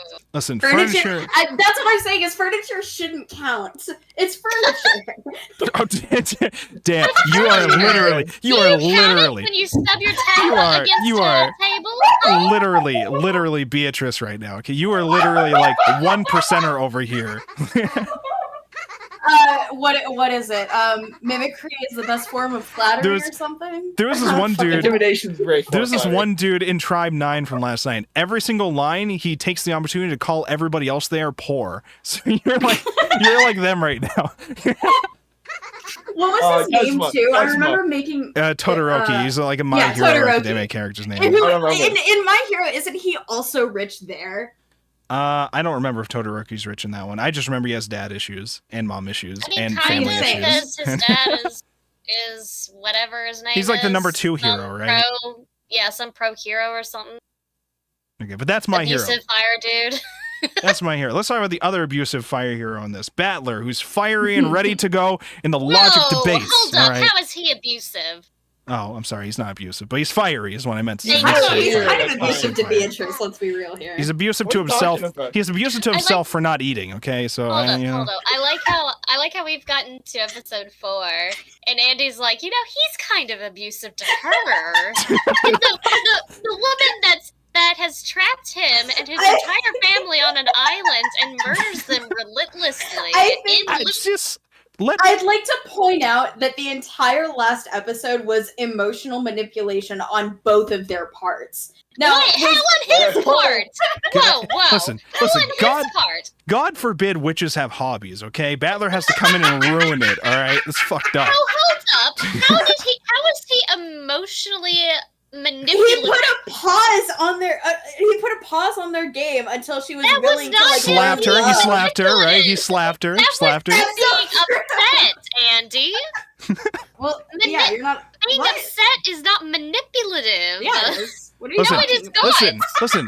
Andy wants to write fan fiction about it. Okay, let them have this. No, actually, no. Don't let them have this. Okay, count. Andy, you are not allowed to read any fan fiction, especially any B Bateau, until we get. No, I'm not reading fan fiction. In fact, I'm pretty sure I prefaced this whole stream by saying I'm trying to avoid even writing fan fiction until we finish the story. I know, but writing and reading are two very different things. I don't read, actually, so... We know you don't read.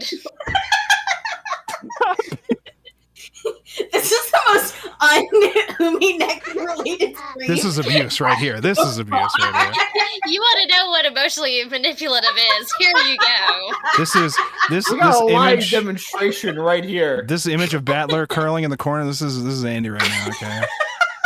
And which wasn't even true. You started off this stream saying how great our numbers are doing on Umineko, and we're just gonna get like 20 views on this one. No, they're having a great time with this. I guarantee you. No, this is where I have the most views. You guys the most 9 views. Listen. I think one of the important things that I'm excited for is once the game actually starts, I'm really interested to see like whether or not like what I'm saying is going to happen or what Andy was saying earlier is going to happen, where like whether or not it's going to be Anjay is somehow brought onto Rokujima in some kind of weird way to see the events, whether she's actually there or not, or if we're just going to keep going back and forth between the game and like their investigation in the real life, because they're definitely going to continue the investigations in real life. So I'm interested to see how that's going to go. We're definitely going to see the tea room at some point, is my guess. Obviously. Because we got to know what happens in the tea room. Kind of thing. You mentioned it, so it's got to happen. Yeah. You got to see the tea room. What the fuck happens in the tea room? The academy stuff.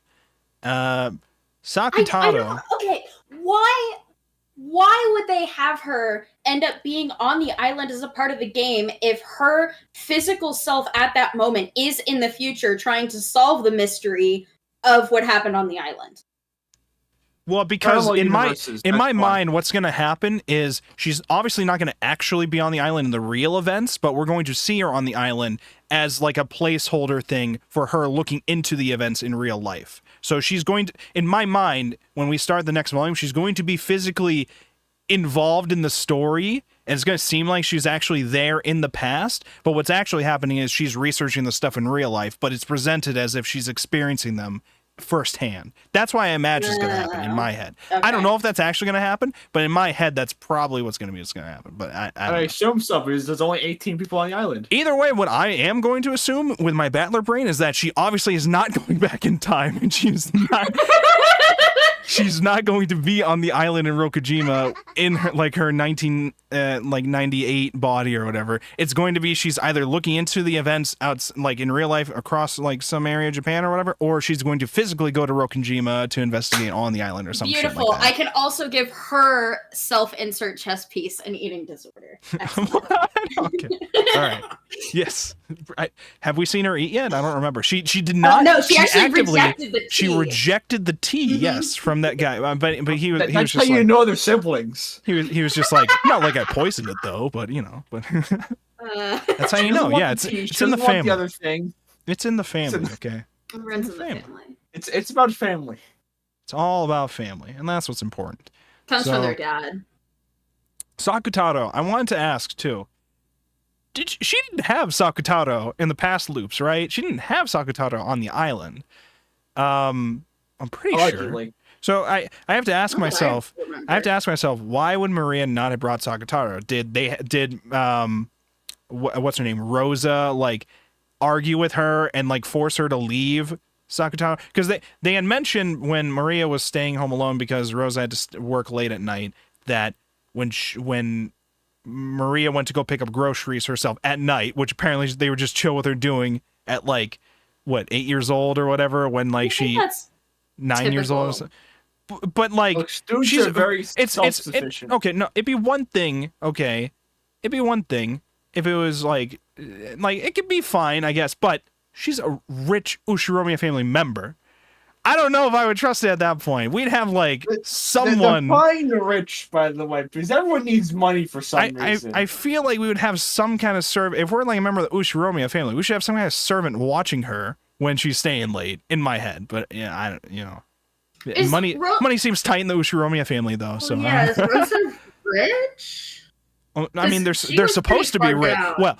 Well, from what I understand, they're supposed to be rich. But several members of the Ushiromi family have fucked around with their money and found out, and are Yeah. and are finding out. So. Rosa is in the finding out stage right now. Yes. It is an interesting, like, why doesn't she just hire a babysitter? Because it's like, Well, it's because she on wants one her to hand, that die. would be expensive because it's pretty much every night, as we've seen. But at the same time, it's like this is clearly a pain point for her. Yeah. We will see more later about it, but it's just kind of like, why? Like, all of them are bleeding money. That's the whole premise for them. All being so desperate at this family reunion, specifically because all of them need money. So she doesn't have too much, but it's like, it's not really them bleeding money, it's more their businesses are bleeding money. So they're all right. You know, they're Ushinomiya, so they are wealthy, but they have put most of their stuff into their businesses, and their businesses are all kind of going belly up right now. Yes. So, You know what's the one thing Maria doesn't have, though? Definitely doesn't have an eating father? disorder. Or a father. But definitely doesn't have an eating disorder, okay? She ate a whole ass feast. Yeah. All right. Well, so there her are birthday. binge eating disorders, but I'm not going to comment I'm sorry. on a 9-year-old I meant there's having not. an eating I meant there's disorder. not like an eating disorder where Okay, she's that's not fair. eating. She eats. We know she eats canonically. Okay, we know she eats canonically. all right? Canonically. It's Yeah, confirmed. That one's confirmed. All right, we know that. That is true. That is true. I need like a graph of just everyone who has or hasn't eaten something. Oh my god. No, we Very don't. funny. no. Have we seen It's funny, Sakutaro though. eat yet? I don't know. I Well, think so. second car is a special case. Yeah, Sakutaro's furniture. What would doesn't eat. Sakutaro eat? Oh, yeah. Oh wait, they had like a whole stack of macaroons. Macaroons. Whichever one is what. I always forget. I think it's macaroons, but I think it doesn't matter. I think you can say either way. Okay, it does matter. They are two different desserts. Oh, I'm sorry. Yes, I forget. Yeah, I forgot. There's another one that's okay. All right. Yeah, there's macarons and there's macaroons, and This is macaroons are the Umineko ones that the wait. Which one do witches eat? That's the important thing. Which one do witches eat? Which? Yes, which watch? Yeah. So the sisters show up. She tries to like keep them all maintained for a while because Maria's like, we will train you to get better with your magic, and the way to do this is we'll start you off with like lower level of like keeping some furniture like conjured, and the 7 sisters. I mean, I'm thinking like, this is supposed to be easy. This is supposed to be easy to have her maintain the 7 sisters at once. I mean, she's trying to train her to eventually be able to conjure something from just conjure something. Well, and I think that they're all powerful witches, so to them it probably doesn't feel as much as it does to her, who ends up easily becoming a magic non-believer. So easily. Well, we'll find out exactly what happened with that eventually. But I want to also mention too, because I think we pretty much covered. We already covered like most of the events that like the important events that happen, I think, with this kind of stuff. So I think I just want to highlight real quick the artist stuff. I love in general how they do all the women. I think I do agree with you guys in terms of like Battler though, where I'm like, I didn't hate him with this artist, but I thought the other artists did better with Battler. But I definitely like the last artist, the one that did episodes 1 and 3. Yeah, Kei Natsumi. Yeah. I believe that was the name, but yeah. This artist here had a lot of like really awesome scenes when like we're having like the intense action stuff, and for the like Anjay getting fucking pissed at you touching her hair beads. But then we also have very, very fun, funny moments. Like when the Purgatory Sisters show up and Sakutaro's there, and they all immediately swarm Sakutaro, and he's just a little guy. All Beatrice's expressions, like when she's fucking Renove, basically pulls a prank on her, and she just takes the L on it, and even Battler's just like laughing at her or whatever. And he's like, "Well, thanks for that, Renove." He's like, "Of course, Battler-sama, of course, anything for you." I was like, "Oh, that's fun. This is a fun little time." So we gotta troll Beatrice too. We gotta troll everyone. Battler and Renove are friends. Allegedly. I would like to believe they are. Where is the Battler and Renove? All right. How many fics do we got? I'm not gonna read them. I'm looking. Yeah. Allegedly. Oh, I love how I look up Umineko and the first fic that I get is Yuri on Ice. Base. This is basically Yuri on Ice, yeah. Hold on, keep talking. This is basically. I'm sorry? The third top ship is Natsuki and Ava? That's wild. Ava's very big. Why? Define big in the context of Umineko. I mean, I could probably see it, but I wouldn't like. Gino loves it. I could see it though. I could definitely understand why people enjoy it. For sure. I don't know if that'd be my thing though, but I don't know. But anyways, okay. I liked also how we had the little, when we brought the sisters in this time, we did like a little like introducing each of them and showing them off a lot more, like even though they're all together in this. You gotta have a lot more fun with each of the sisters in this than we were in the like last ones where we like were briefly shown them in like their fights. And again, I pointed out before where the Envy fight against Kyrie was just like, I'm jealous of your life, and that gives me power, and that kind of stuff. I would have been fine with it. We just left as, you have a nice life, or like, you and your husband, I'm jealous of you two, or some shit like that. Like, I would have been fine. We left it at that because I would get it. I would be like, oh, it's Envy, of course. But then they were like, this gives me power. And then we went into a whole like power scaling explanation about how like she was jealous of her sisters for like a week straight, and so she's like super powerful now. And I was like, do we have to do that? And Sloth was just like, no, you don't have to. We don't have to fight. Just relax. Just let me kill you. We don't have to do all this shit. Like that one, I was like, okay, that We're works just more. mad chilling, you know. We don't need a power scale like being slothful or whatever.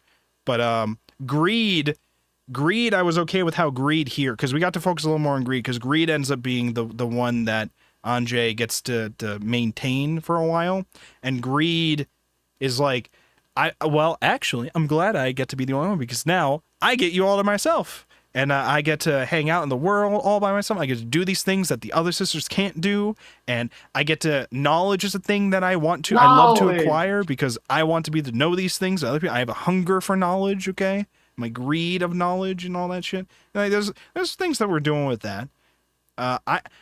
And again, Jeff, she wants to be the certified knower of things. She does want to be. She wants to win the next book club quiz, and she definitely would. She definitely would. She would. Allegedly.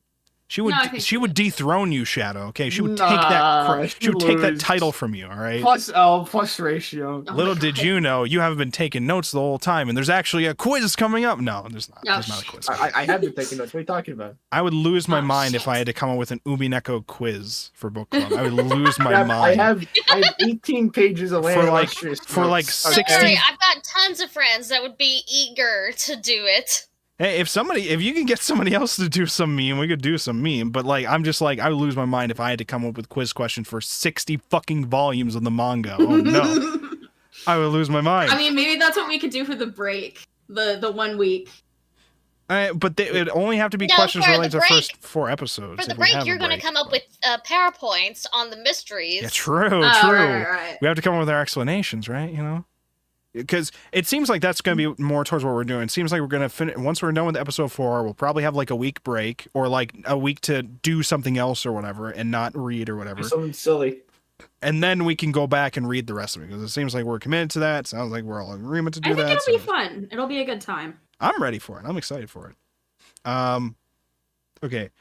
What else do we want to mention specifically about this episode, this volume? Does anybody have anything that they want to point out? And what's that? There was one bit where 7 sisters were in. I forget her name, because the 2 of you have been saying it differently. And I don't know which was correct and which was incorrect. You can say either way. You can say Angie. You know, Angie. You can say Gretel. Yeah, say Gretel. Okay, yeah, I'm going with Gretel. Yeah, and one of them's like, Satan, your bitch thing's causing your problems. Oh, yeah, true. Yeah. Because they were like, oh no, our new master is like in pain from too many of us being here. Quick, some of us have to disappear. And then there's like a whole debate and argument with them over which one's going to be the one to like go away first. And there's like 7 of them. And then they're like, no, the youngest should go, the weakest should go. No, it's always me. But then I'd have to disappear second. I don't want to do that. And then I think they end up doing rock paper scissors to decide. Meanwhile, every single action they're doing is just causing great pain to Anjay, because she's like, every single blink that they do is fucking with my head. Stop, leave me alone, Akira. And eventually they all go away, and then it's just greed left over. But I liked it as I thought that was going to be the incident for a moment. I was like, oh no, they are screaming at each other for a while, and she's not going to maintain them. It's going to be, she's going to accidentally kill them like that, and then a whole bunch of other shit's going to happen probably. I was like, oh no, why did we give her all 7 of them already at the start? Something terrible is going to go wrong here. And then it was just, they were just arguing for a meme, and then they got rid of them. But I still had fun with like them memeing with each other. I like the sisters fucking around with each other and like seeing like their personalities a little bit more in like the comedic side of things. I also think it's funny that we get to see it knowing that they're going to die. And so all of them are apparently going to die tragedy, in a very tragic scene. In a very tragic scene that shapes Anjay into the weird action hero that she later becomes somehow. So I don't know. I'm assuming it's what turns her into the jumping off buildings kind of person later on, but I don't know. So. No, she's always been like that. What are you talking about? The hostile That's just her abuse being a takes me new out Shinomiya. every time. Yeah. You sure me was our immune to fall damage. You know? That's why Beatrice died when she fell off the cliff. It's because she wasn't in her Shimiya. True. Only if she had married in soon. Exactly. That's what I'm saying. That's what Kenzo was trying to do actually the whole time. Exactly. He was trying to save her. I liked as well that when they had the discussion, Beatrice and Maria were sitting down and their like little tea party that they had there, and Beatrice was mentioning Kinzo. He was like, I was surprised at how hard Kinzo worked to become a sorcerer despite having 0 magic. That was really surprising.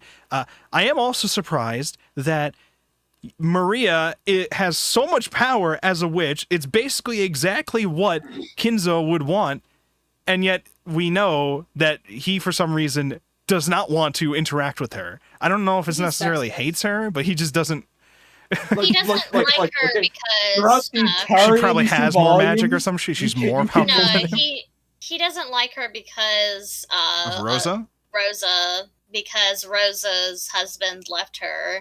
So he sees Rosa as a failure, and thus he sees Maria as a failure because she's also 9, so she hasn't really proven herself, and we've seen that Kenzo's, the classic misogynist, so there's a lot of things not going for Maria. Rip. Actually, throughout these entire 2 volumes, if you turn the volume in your brain, you can very slightly hear Kenzo the entire time going, "It should have been me! It should have been me, not her! Beatrice! No!" I'm disappointed with it though, because like in my head I just picture like, it would have been cute to have like a little like great grandfather crazy guy Kinzo and like Maria bonding over their love of occult stuff. Okay, that would have been nice little cute scenes, I would have thought. Occult stuff and Bito. Yeah, it would have been great. They both love Bito, and yet he has a whole bunch of these other family politics reasons why he does not want to associate with Maria on a technicality, and also he's misogynist and also it should have been him. Mostly also that. Jealous of her. Mostly well, I mean, that. yeah. Like it would have been like fun little scenes that it would have been like, "Yo, Pog, this is gonna be like cute" or whatever. We would have seen like a nice side. We would have seen a nice side to Kinzo, other than either crazy old man screaming for his witch girlfriend who died years ago in his room, or just misogynist who's like, "Ava, I don't care what you do, I'll never see anything about you because you're not a man. So get out of my sight and go become more feminine." It's like, oh, okay, we're doing this shit. Grand shown with Maria. I was like, maybe eventually we could do something with Kinzo, make him because we did stuff with Rosa, even though Rosa was violently at times I really don't screaming think and abusing. Redeemable. Well, Maybe like, we'll get some this episode. yeah, maybe. That's Yeah, I'll let the tone of that, Ari. I know the answer is no. You can't tell me.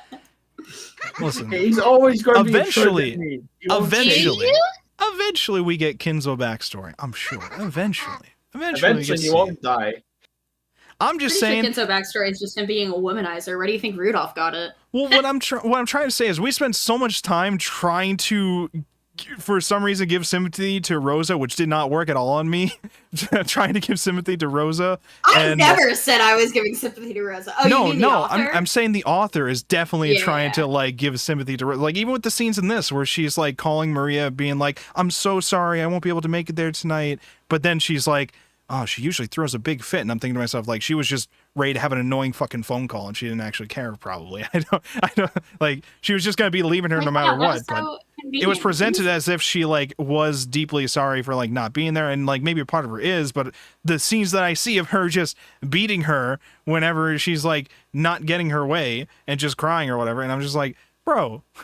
And then she just accuses it all by saying like the witch, the evil witch took over me or some shit like that. And I'm just like, I know you're trying to redeem her. It's not working on me, Ryukishi. I know you're trying to, and I'm just like, are we gonna get the same for Kinzo? And will it also not work on me? I don't know. I'm just saying it'd be cute at least to see like a Kinzo Maria bonding over a cult hobby shit. Okay, it would be nice. Honestly, Kinzo, it feels very like a very 2-dimensional character at this point anyway. Yeah. But I mean, it seems like it's that by design. It seems like Kinzo seems like he's going to be the key point to a lot of big secrets being unlocked with the story, because he's the character we know the least about so far from all the past loops, because he always just kind of disappears or fucking dies at the beginning. So we don't know anything about his actions. It's a form of disappearing. Hey, Nyan. Uh-huh. I think the reason why he's a two-dimensional character is he's literally a two-dimensional character. I'm gonna fucking kill you.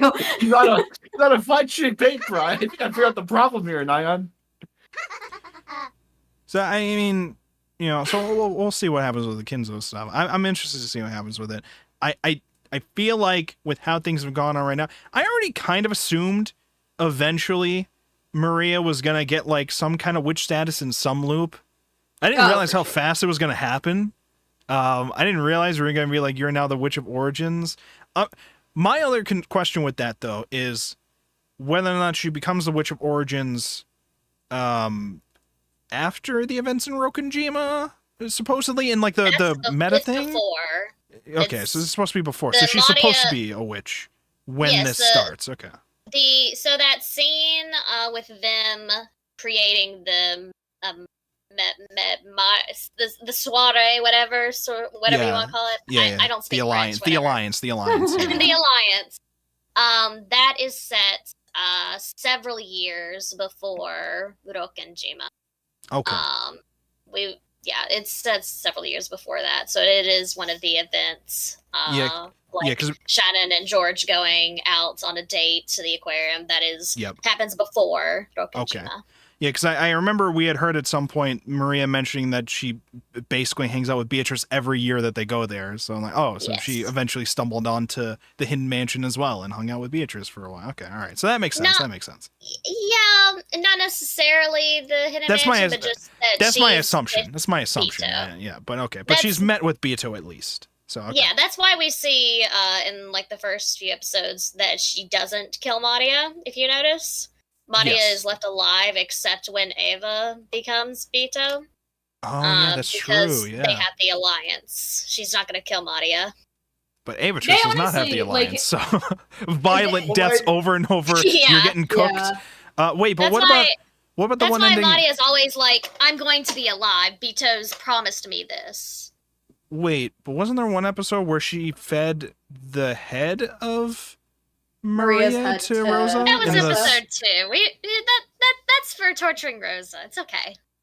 I mean, so it was more like that was like not. Even... So it was not actually Maria. It was just more. No, it was Maria. It was Maria. Don't worry. You're gonna have to talk to Beato's lawyers, okay? Ronabe, come over and answer. In that iteration, she was no longer in the alliance. We don't talk about that. It's a whole thing. They had a little beef for a while, but she came back in the third. But then Avatris took over, so then she died and got baked again. It's a whole thing. Hi, I'm Ronabe. Did you know you have rights, witches? Which constitution says you do? Says you do. Unless you're furniture, you know? Wait, that means Ronabe is furniture? He doesn't have rights? Yeah, he's just... How can he give other people rights? Well, I mean, he's not giving rights. He's a lawyer. He's representing their rights. He doesn't have to have rights himself. That's, you know... He's one of the best demons that you can get as a butler, okay? Oh my god. He's in high demand. I love that Ronabe is basically which came first, Ronabe or Sebastian? I was gonna say Black Butler. Black Butler. Or was bringing up Black Butler? Yeah, bringing up Black Butler. Umineko was 2007. Okay, Butler. I think it was before. Because every single time that I see Ronabe. Oh damn! Really? Well, yeah. So it would have been Black Butler because Ronabe doesn't show up till episode 3. Yeah, every single time that I see Ronabe, it's like, hey, my man Sebastian! Just in another universe. Well, he is one hell of a butler. One hell of a butler. He's even ready to fuck around with Beatrice. Hey, go! Exactly. Just burst into the room to go say hi to trolling, you know. Go say hi to Battler. Be very cheerful. It'll help him. It'll help him get him out of his like weird depressive mood. He's perfectly fine eating croissants and Gluttony is trying to steal it from him. and then in the bonus meme comic, he has a camera and he's following her like it's like a YouTuber prank, and then we cut to people in another room watching it on a TV. It's great. Oh my god. So, all right. Anyway, can I see more of that Battler sleeping panel? The sleeping? Don't call Beatrice at 3 a.m. challenge. Oh, what was it? They were trying to like show some presentation or some video clip. I think or something they were like they were showing like what they're seeing on the island and like the downtime between the major episodes, which is mostly Battler sleeping because he has an eating disorder, so he doesn't have the energy to stay awake. We had that. We had Battler car. What was the other memes we had? You mean the Battler Mobile? Oh, there was a whole bonus comic where they were Anjay was very upset, but was like the judge to determine who was going to be on the cover for volume 2. Right. And it could not be her because she was already on the first cover. So she was upset about that. And she was being presented with, I think one of them was like some drawing of something like that. And she's like, oh, this was actually supposed to be trash. Did I say this was an idea? We'll get rid of this right away. the one where Bungo Stray Dogs guy was like pretending to be Battler or something like that. And she punched him out a window.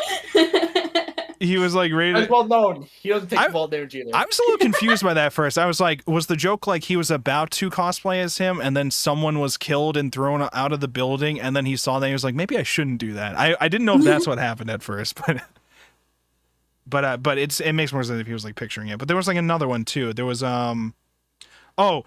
he uses Battler car to sway Anjay to allow them to use the cover thing. That was him, right? Was that him or was that Sakutaro? Sakutaro ended up being the cover. He was the one that made the car for Angie. Because the cover ended up being Sakutaro and... Is this also Maria on it? I believe that's also Maria. I mean, it would make sense if Sakutaro's there too. But it looks kind of different. We're in the clown world. So, who knows? There was also a nice little art thing in the front about Bungo Stray Dogs guy, but he's like painting across the screen. I thought it was like a Blue Period cover for a second. Now, can we wait a month and a half to start the next one so I can get it from my library? No, we can't do that. No, from the actual library. From the actual library. Can you believe Wait, it? hold on. You're implying I'm not using actual library? Hold on. I like this slander. No, I mean, you don't have to wait as long in Canada. They just have tons of copies of Umineko in the Canadian libraries, okay? That's real. That's real. It would have been infinitely funnier if my university just had the Umineko manga. They do not, unfortunately, but they can get it for me.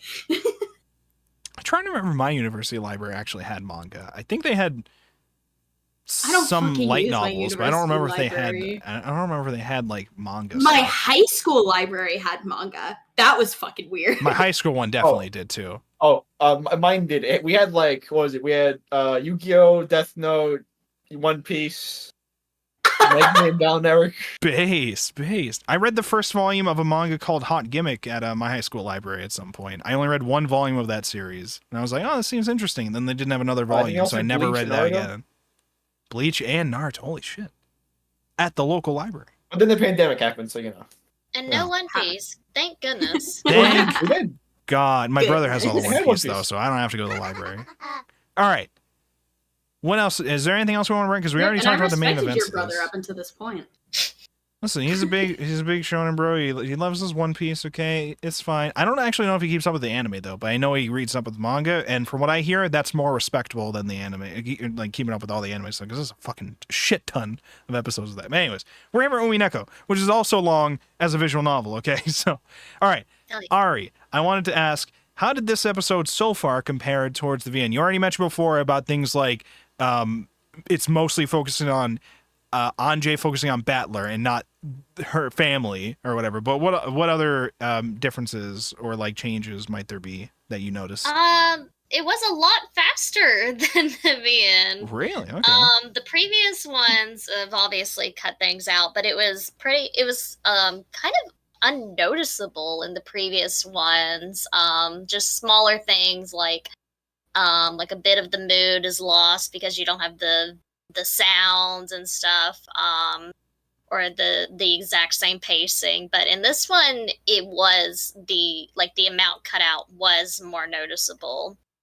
Not all of it was really pertinent, though I am a bit confused on why they cut out the Witch Hunters segments.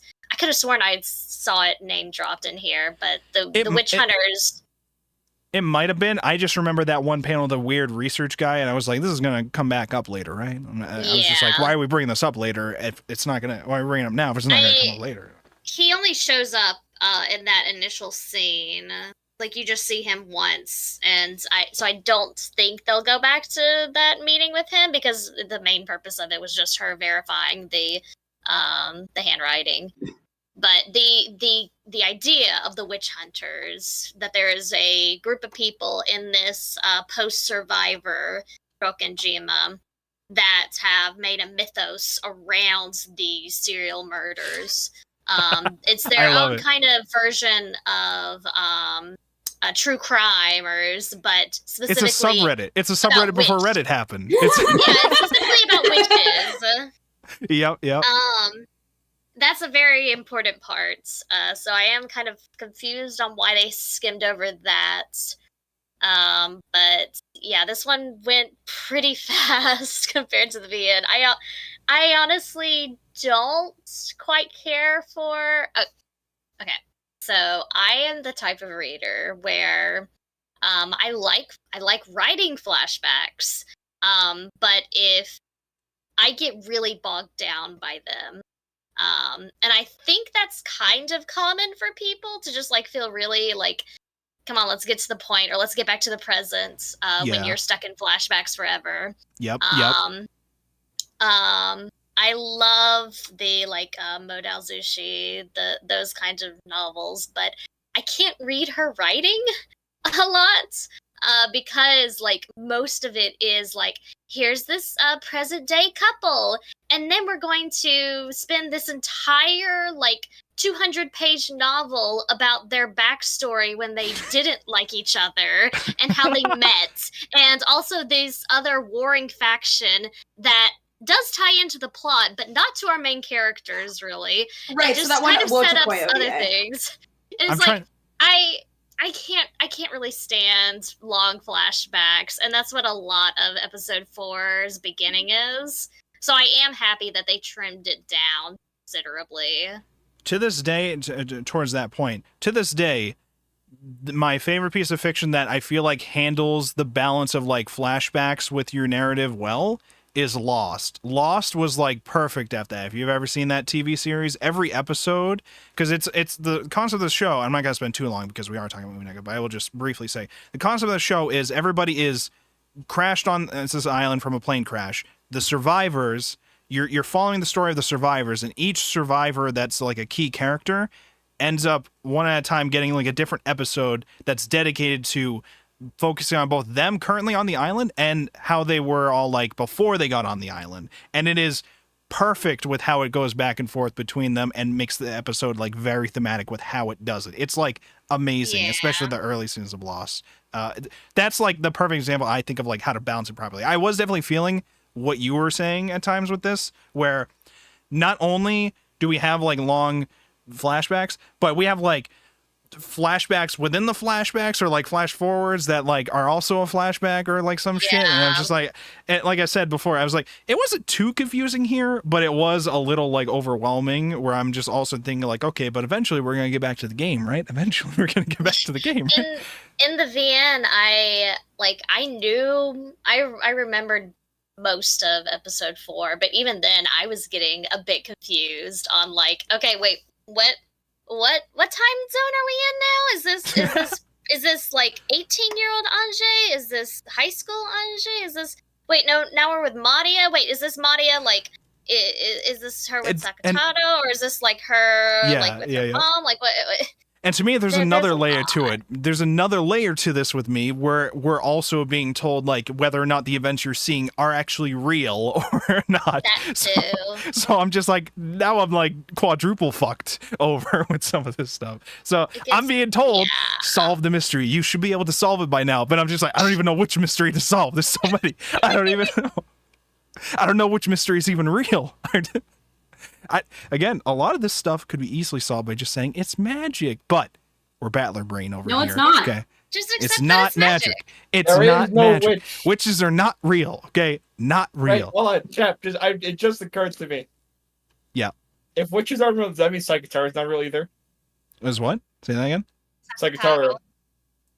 Sakutaro. Okay, Sakutaro is real, but Sakutaro is real in our hearts. Okay. Sakutaro is real in my heart, exactly. But isn't that what magic is?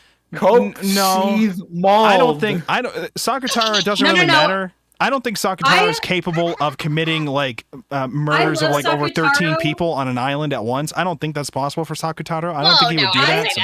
I love Sakutaro, and that makes him truth. That does not necessarily make him magic. True. Okay. You fools, you have too attached to a piece of furniture. Okay. Naya, did you have any other thoughts you wanted to mention before we start wrapping this up? No, I think I've said everything that I wanted to. Shadow, did you have any important things you wanted to bring up? Nothing important, but I do gotta say though, the reaction I got of the Battler birthday thing was not what I expected, but it's even better than I thought. Because no one remembered, and that's because I was given the wrong information. I was just August, because I 100%, if it actually was Battler's birthday this month and not last month, we would have like noticed that it was going to be happening, and we would have checked the calendar last week, I would have assumed, and we would have like been ready to say happy birthday this week if it was actually the case. But apparently you only remembered it and only picked up on that because your version was wrong. Okay, you were given false information. That was the Beatrice translation of it, okay? Where she's just fucking with you, all right? They fucked with your translation with magic, okay? They're trying to say it's magic. Unknown Maria Ushiromiya Oh, okay. All right. So I think we're off to a great start with episode 4. I think it's off to a great start. Oh yeah, 100%. I really do like the future Anjay like action detective story that we have going on, where like most of the action is her just saying, fuck it, I'm gonna jump off the building now, hasta la vista. I love it. And she's just traveling around with Bungo Stray Dog, bodyguard boy, whose name I still don't remember. Amakusa Jizza. I'm looking up pictures. I shit you not. I'm looking up pictures to send to my friends. Stop. Wait, can I send me a photo of Bungo Stray Dog Boy. I don't think I've actually shown him on stream for the people watching the VOD yet. So I posted a lot of the character bios from the visual novel in Spoiler Zone. I just put them in Spoiler Zone, but let's see, where is I think that's a fine... I can't show Bungo Stray Dog Boy from the VN. His sprite is not at all Bungo Stray Dog Boy. Fucked, dude. This is not Bungo Stray Dog Boy. This is not Bungo Stray Dog. No, that's what I'm saying. Is I'm trying to find specifically pictures from the manga, because the Bungo Stray Dogs guy from the manga is not the Bungo Stray Dogs guy from the visual novel. I has 3 sprites. Okay, I will say, okay. PS3 sprites, shut up. Well, Ryukushi's art, okay, I've grown to enjoy his art with like, you know, the older thing. I'm grown to enjoy it. No, I'm already okay with his art. Okay, I think when I was first introduced to the Higurashi VN where you could change the sprites or whatever, I think at first I was like, oh, okay, let's not do that. Let's go to the redone sprite. But I think over time I've grown to be like, no, I can see the appeal in this and I enjoy this actually. With this dude, I don't know what's going on here. What is the stance he's got going on? I'm sorry. This is some power, Chef. This is showing dominance over your evil mind.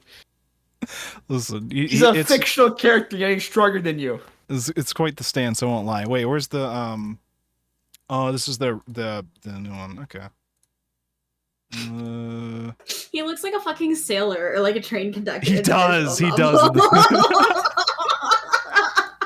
Wait, do we have the manga version? Let's see. Did anybody post it? Wait, let me look him up. I'll look him up. Manga. Can I look up? Wait, if I look up Umineko manga Bungo Stray Dogs, I'm gonna. Let's see.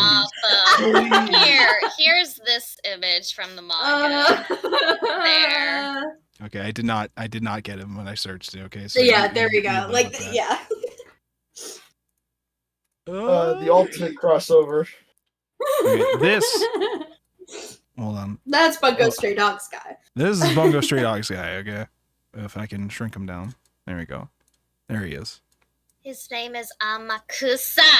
I'm not gonna remember. His name is Dazai. His name is Dazai. I don't think he looks like Dazai. No, he's more Atsuki. Ah, okay, yeah, sure. I definitely Atsuki remember is the names of literally- characters. Here. If I show you Atsuki, you'll know why I say that it's Atsuki. And it's mostly the hair. Okay. All right, and while you do that, I'm going to read off some of these messages we got in the chat from Minmod. Hello, Minmod. Episode 4 is my favorite and expands the story so much. All the questions arcs have been leading to this. Hell yeah. And then I am Bacon messaging back. It's definitely been interesting so far, although we've only gotten to Anjay, just getting to see Battler again, so we're not very far yet. And the Minmod said, The Witch Hunters was actually the name of the English fan translators that Ryukishi gave an honorary nod to. Oh. And a little ribbing at the internet. Theory. Okay. Yeah. I was gonna say too. I was like, this is literally like feels like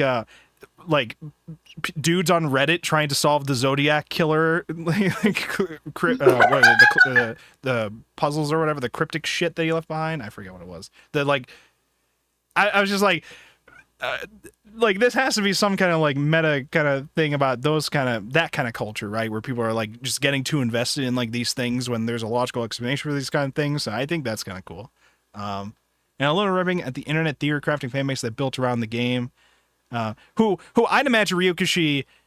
Actually, no, I don't even have to imagine. Ryukishi actively makes fun of people who are not theory craft or who are theory crafting, right? Who are just not accepting that it's Beatrice the witch. From what we read of the aftermath or why did I say aftermath? The afterwards, where he's just laughing at us for not just giving in to trying Beatrice. To solve the riddle. Wait, hold on, wait. Where's the let me pull up the afterword. I was supposed to read the afterword at some point. Let me read it. Here it is. So here's the afterword that we have here so far. About Umineko When They Cry, Episode 4, Alliance of the Golden Witch, The True Beginning, from Ryukishi07, creator and supervisor. I am Ryukishi07. In Episode 4, Beato and Battler, with a new-found, deeper understanding of fighting witches, engage in a violent but intellectual battle with interlaced red and blue truths. You are no longer the helpless lamb, led astray by serial murders. You are now a brave challenger, tackling our mysterious riddle master's offering head on. I hope you will use the information and wisdom you've gained from observing this otherworldly struggle over the previous episodes to fully enjoy this particular battle of wits. Episode 4 begins with 18-year-old Anjay making the decision to travel back in search of the truth of what happened 12 years ago in 1986. What happened on Rokenjima? By viewing the second day of that terrible storm from a perspective that is not Battler's, you might discover something new that sheds light on the witch's darkness. Do you remember what Okonogi said to Anjay? When we search for truth of a story, we often unconsciously decide on an answer, seek out the pieces that only support that particular answer, and ignore all the other pieces, which is a whole other thing we didn't talk about, but is a whole subject that you could talk about. The latter is especially true if those other pieces seem to contradict the answer we've settled on. But that is like viewing the picture with only one eye. You are unable to view the truth in its full 3 dimensions. Perhaps the perspective that seeks the truth in an effort to deny the witch is much the same as attempting to view something with one eye closed. And if, in order to learn the truth, one must not deny the witch, but accept her, ... In episode 4, we will make a sharper examination of what a witch is and what magic is. I look forward to seeing you use that sharpened implement to pierce her heart and expose the truth. Hee hee hee. That was his laugh, not mine. He wrote that laugh. He's laughing at us. He is making fun of us as much. You're laughing. I don't know if you're laughing. This. Beatrice is baking Maria, and you're laughing. Okay? This is fucked up. Hold up. Yeah? We don't know if she baked her. It's true. That's true. Maria could have died all sorts of ways, or not died at all. Or not died at all. Maybe she fell into the oven.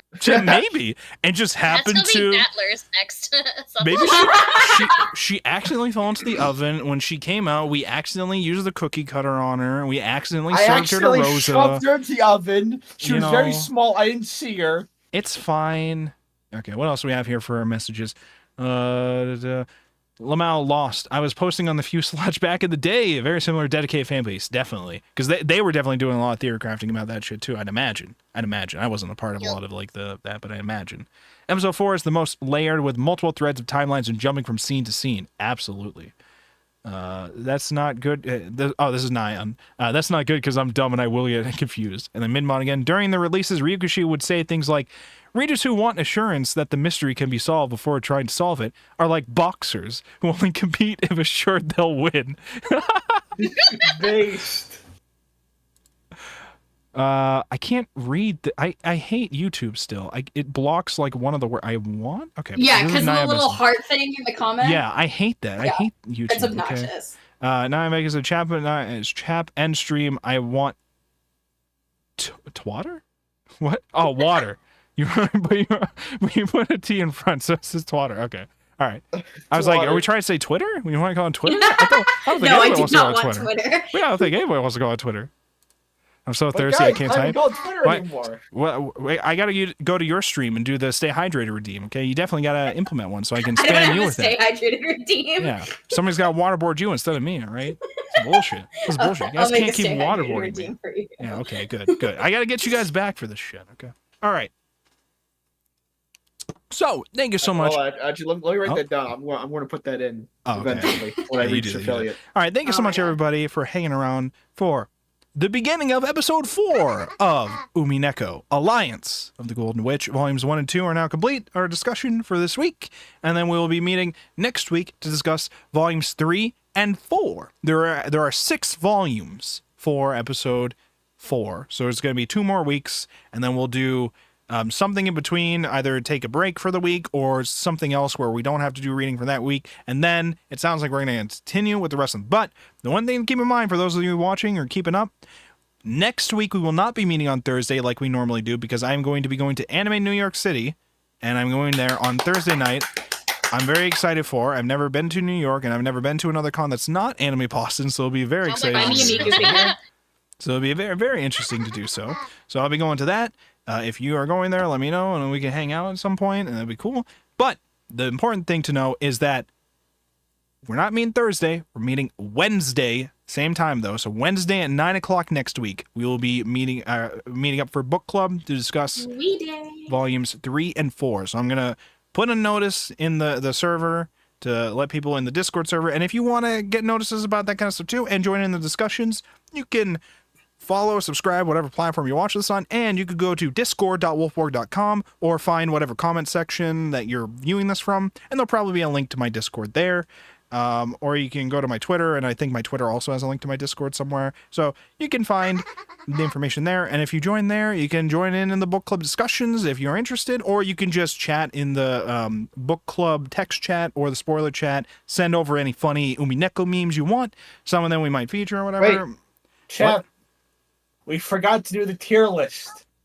Oh shit! No. We're not at the end of the episode. No, we can't. That tier list is specifically 1. You do that at the end of the episode.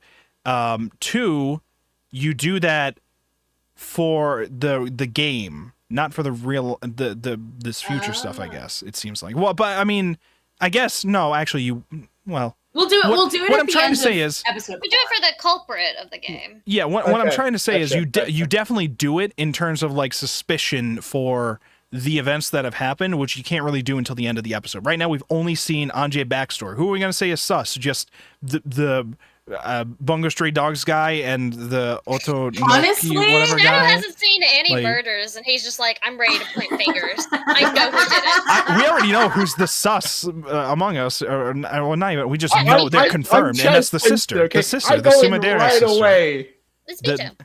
Well, I mean, obviously, but the aunt is like the evil one right now that we know about. So, anyways.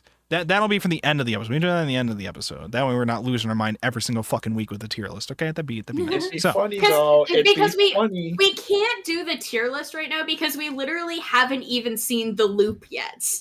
True. All right.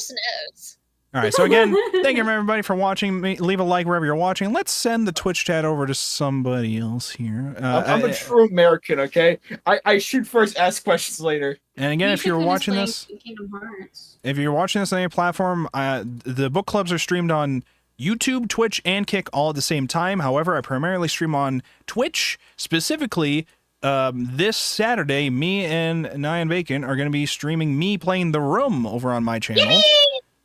And Nina's going to be there to laugh at me, pretty much. So we'll see how that goes.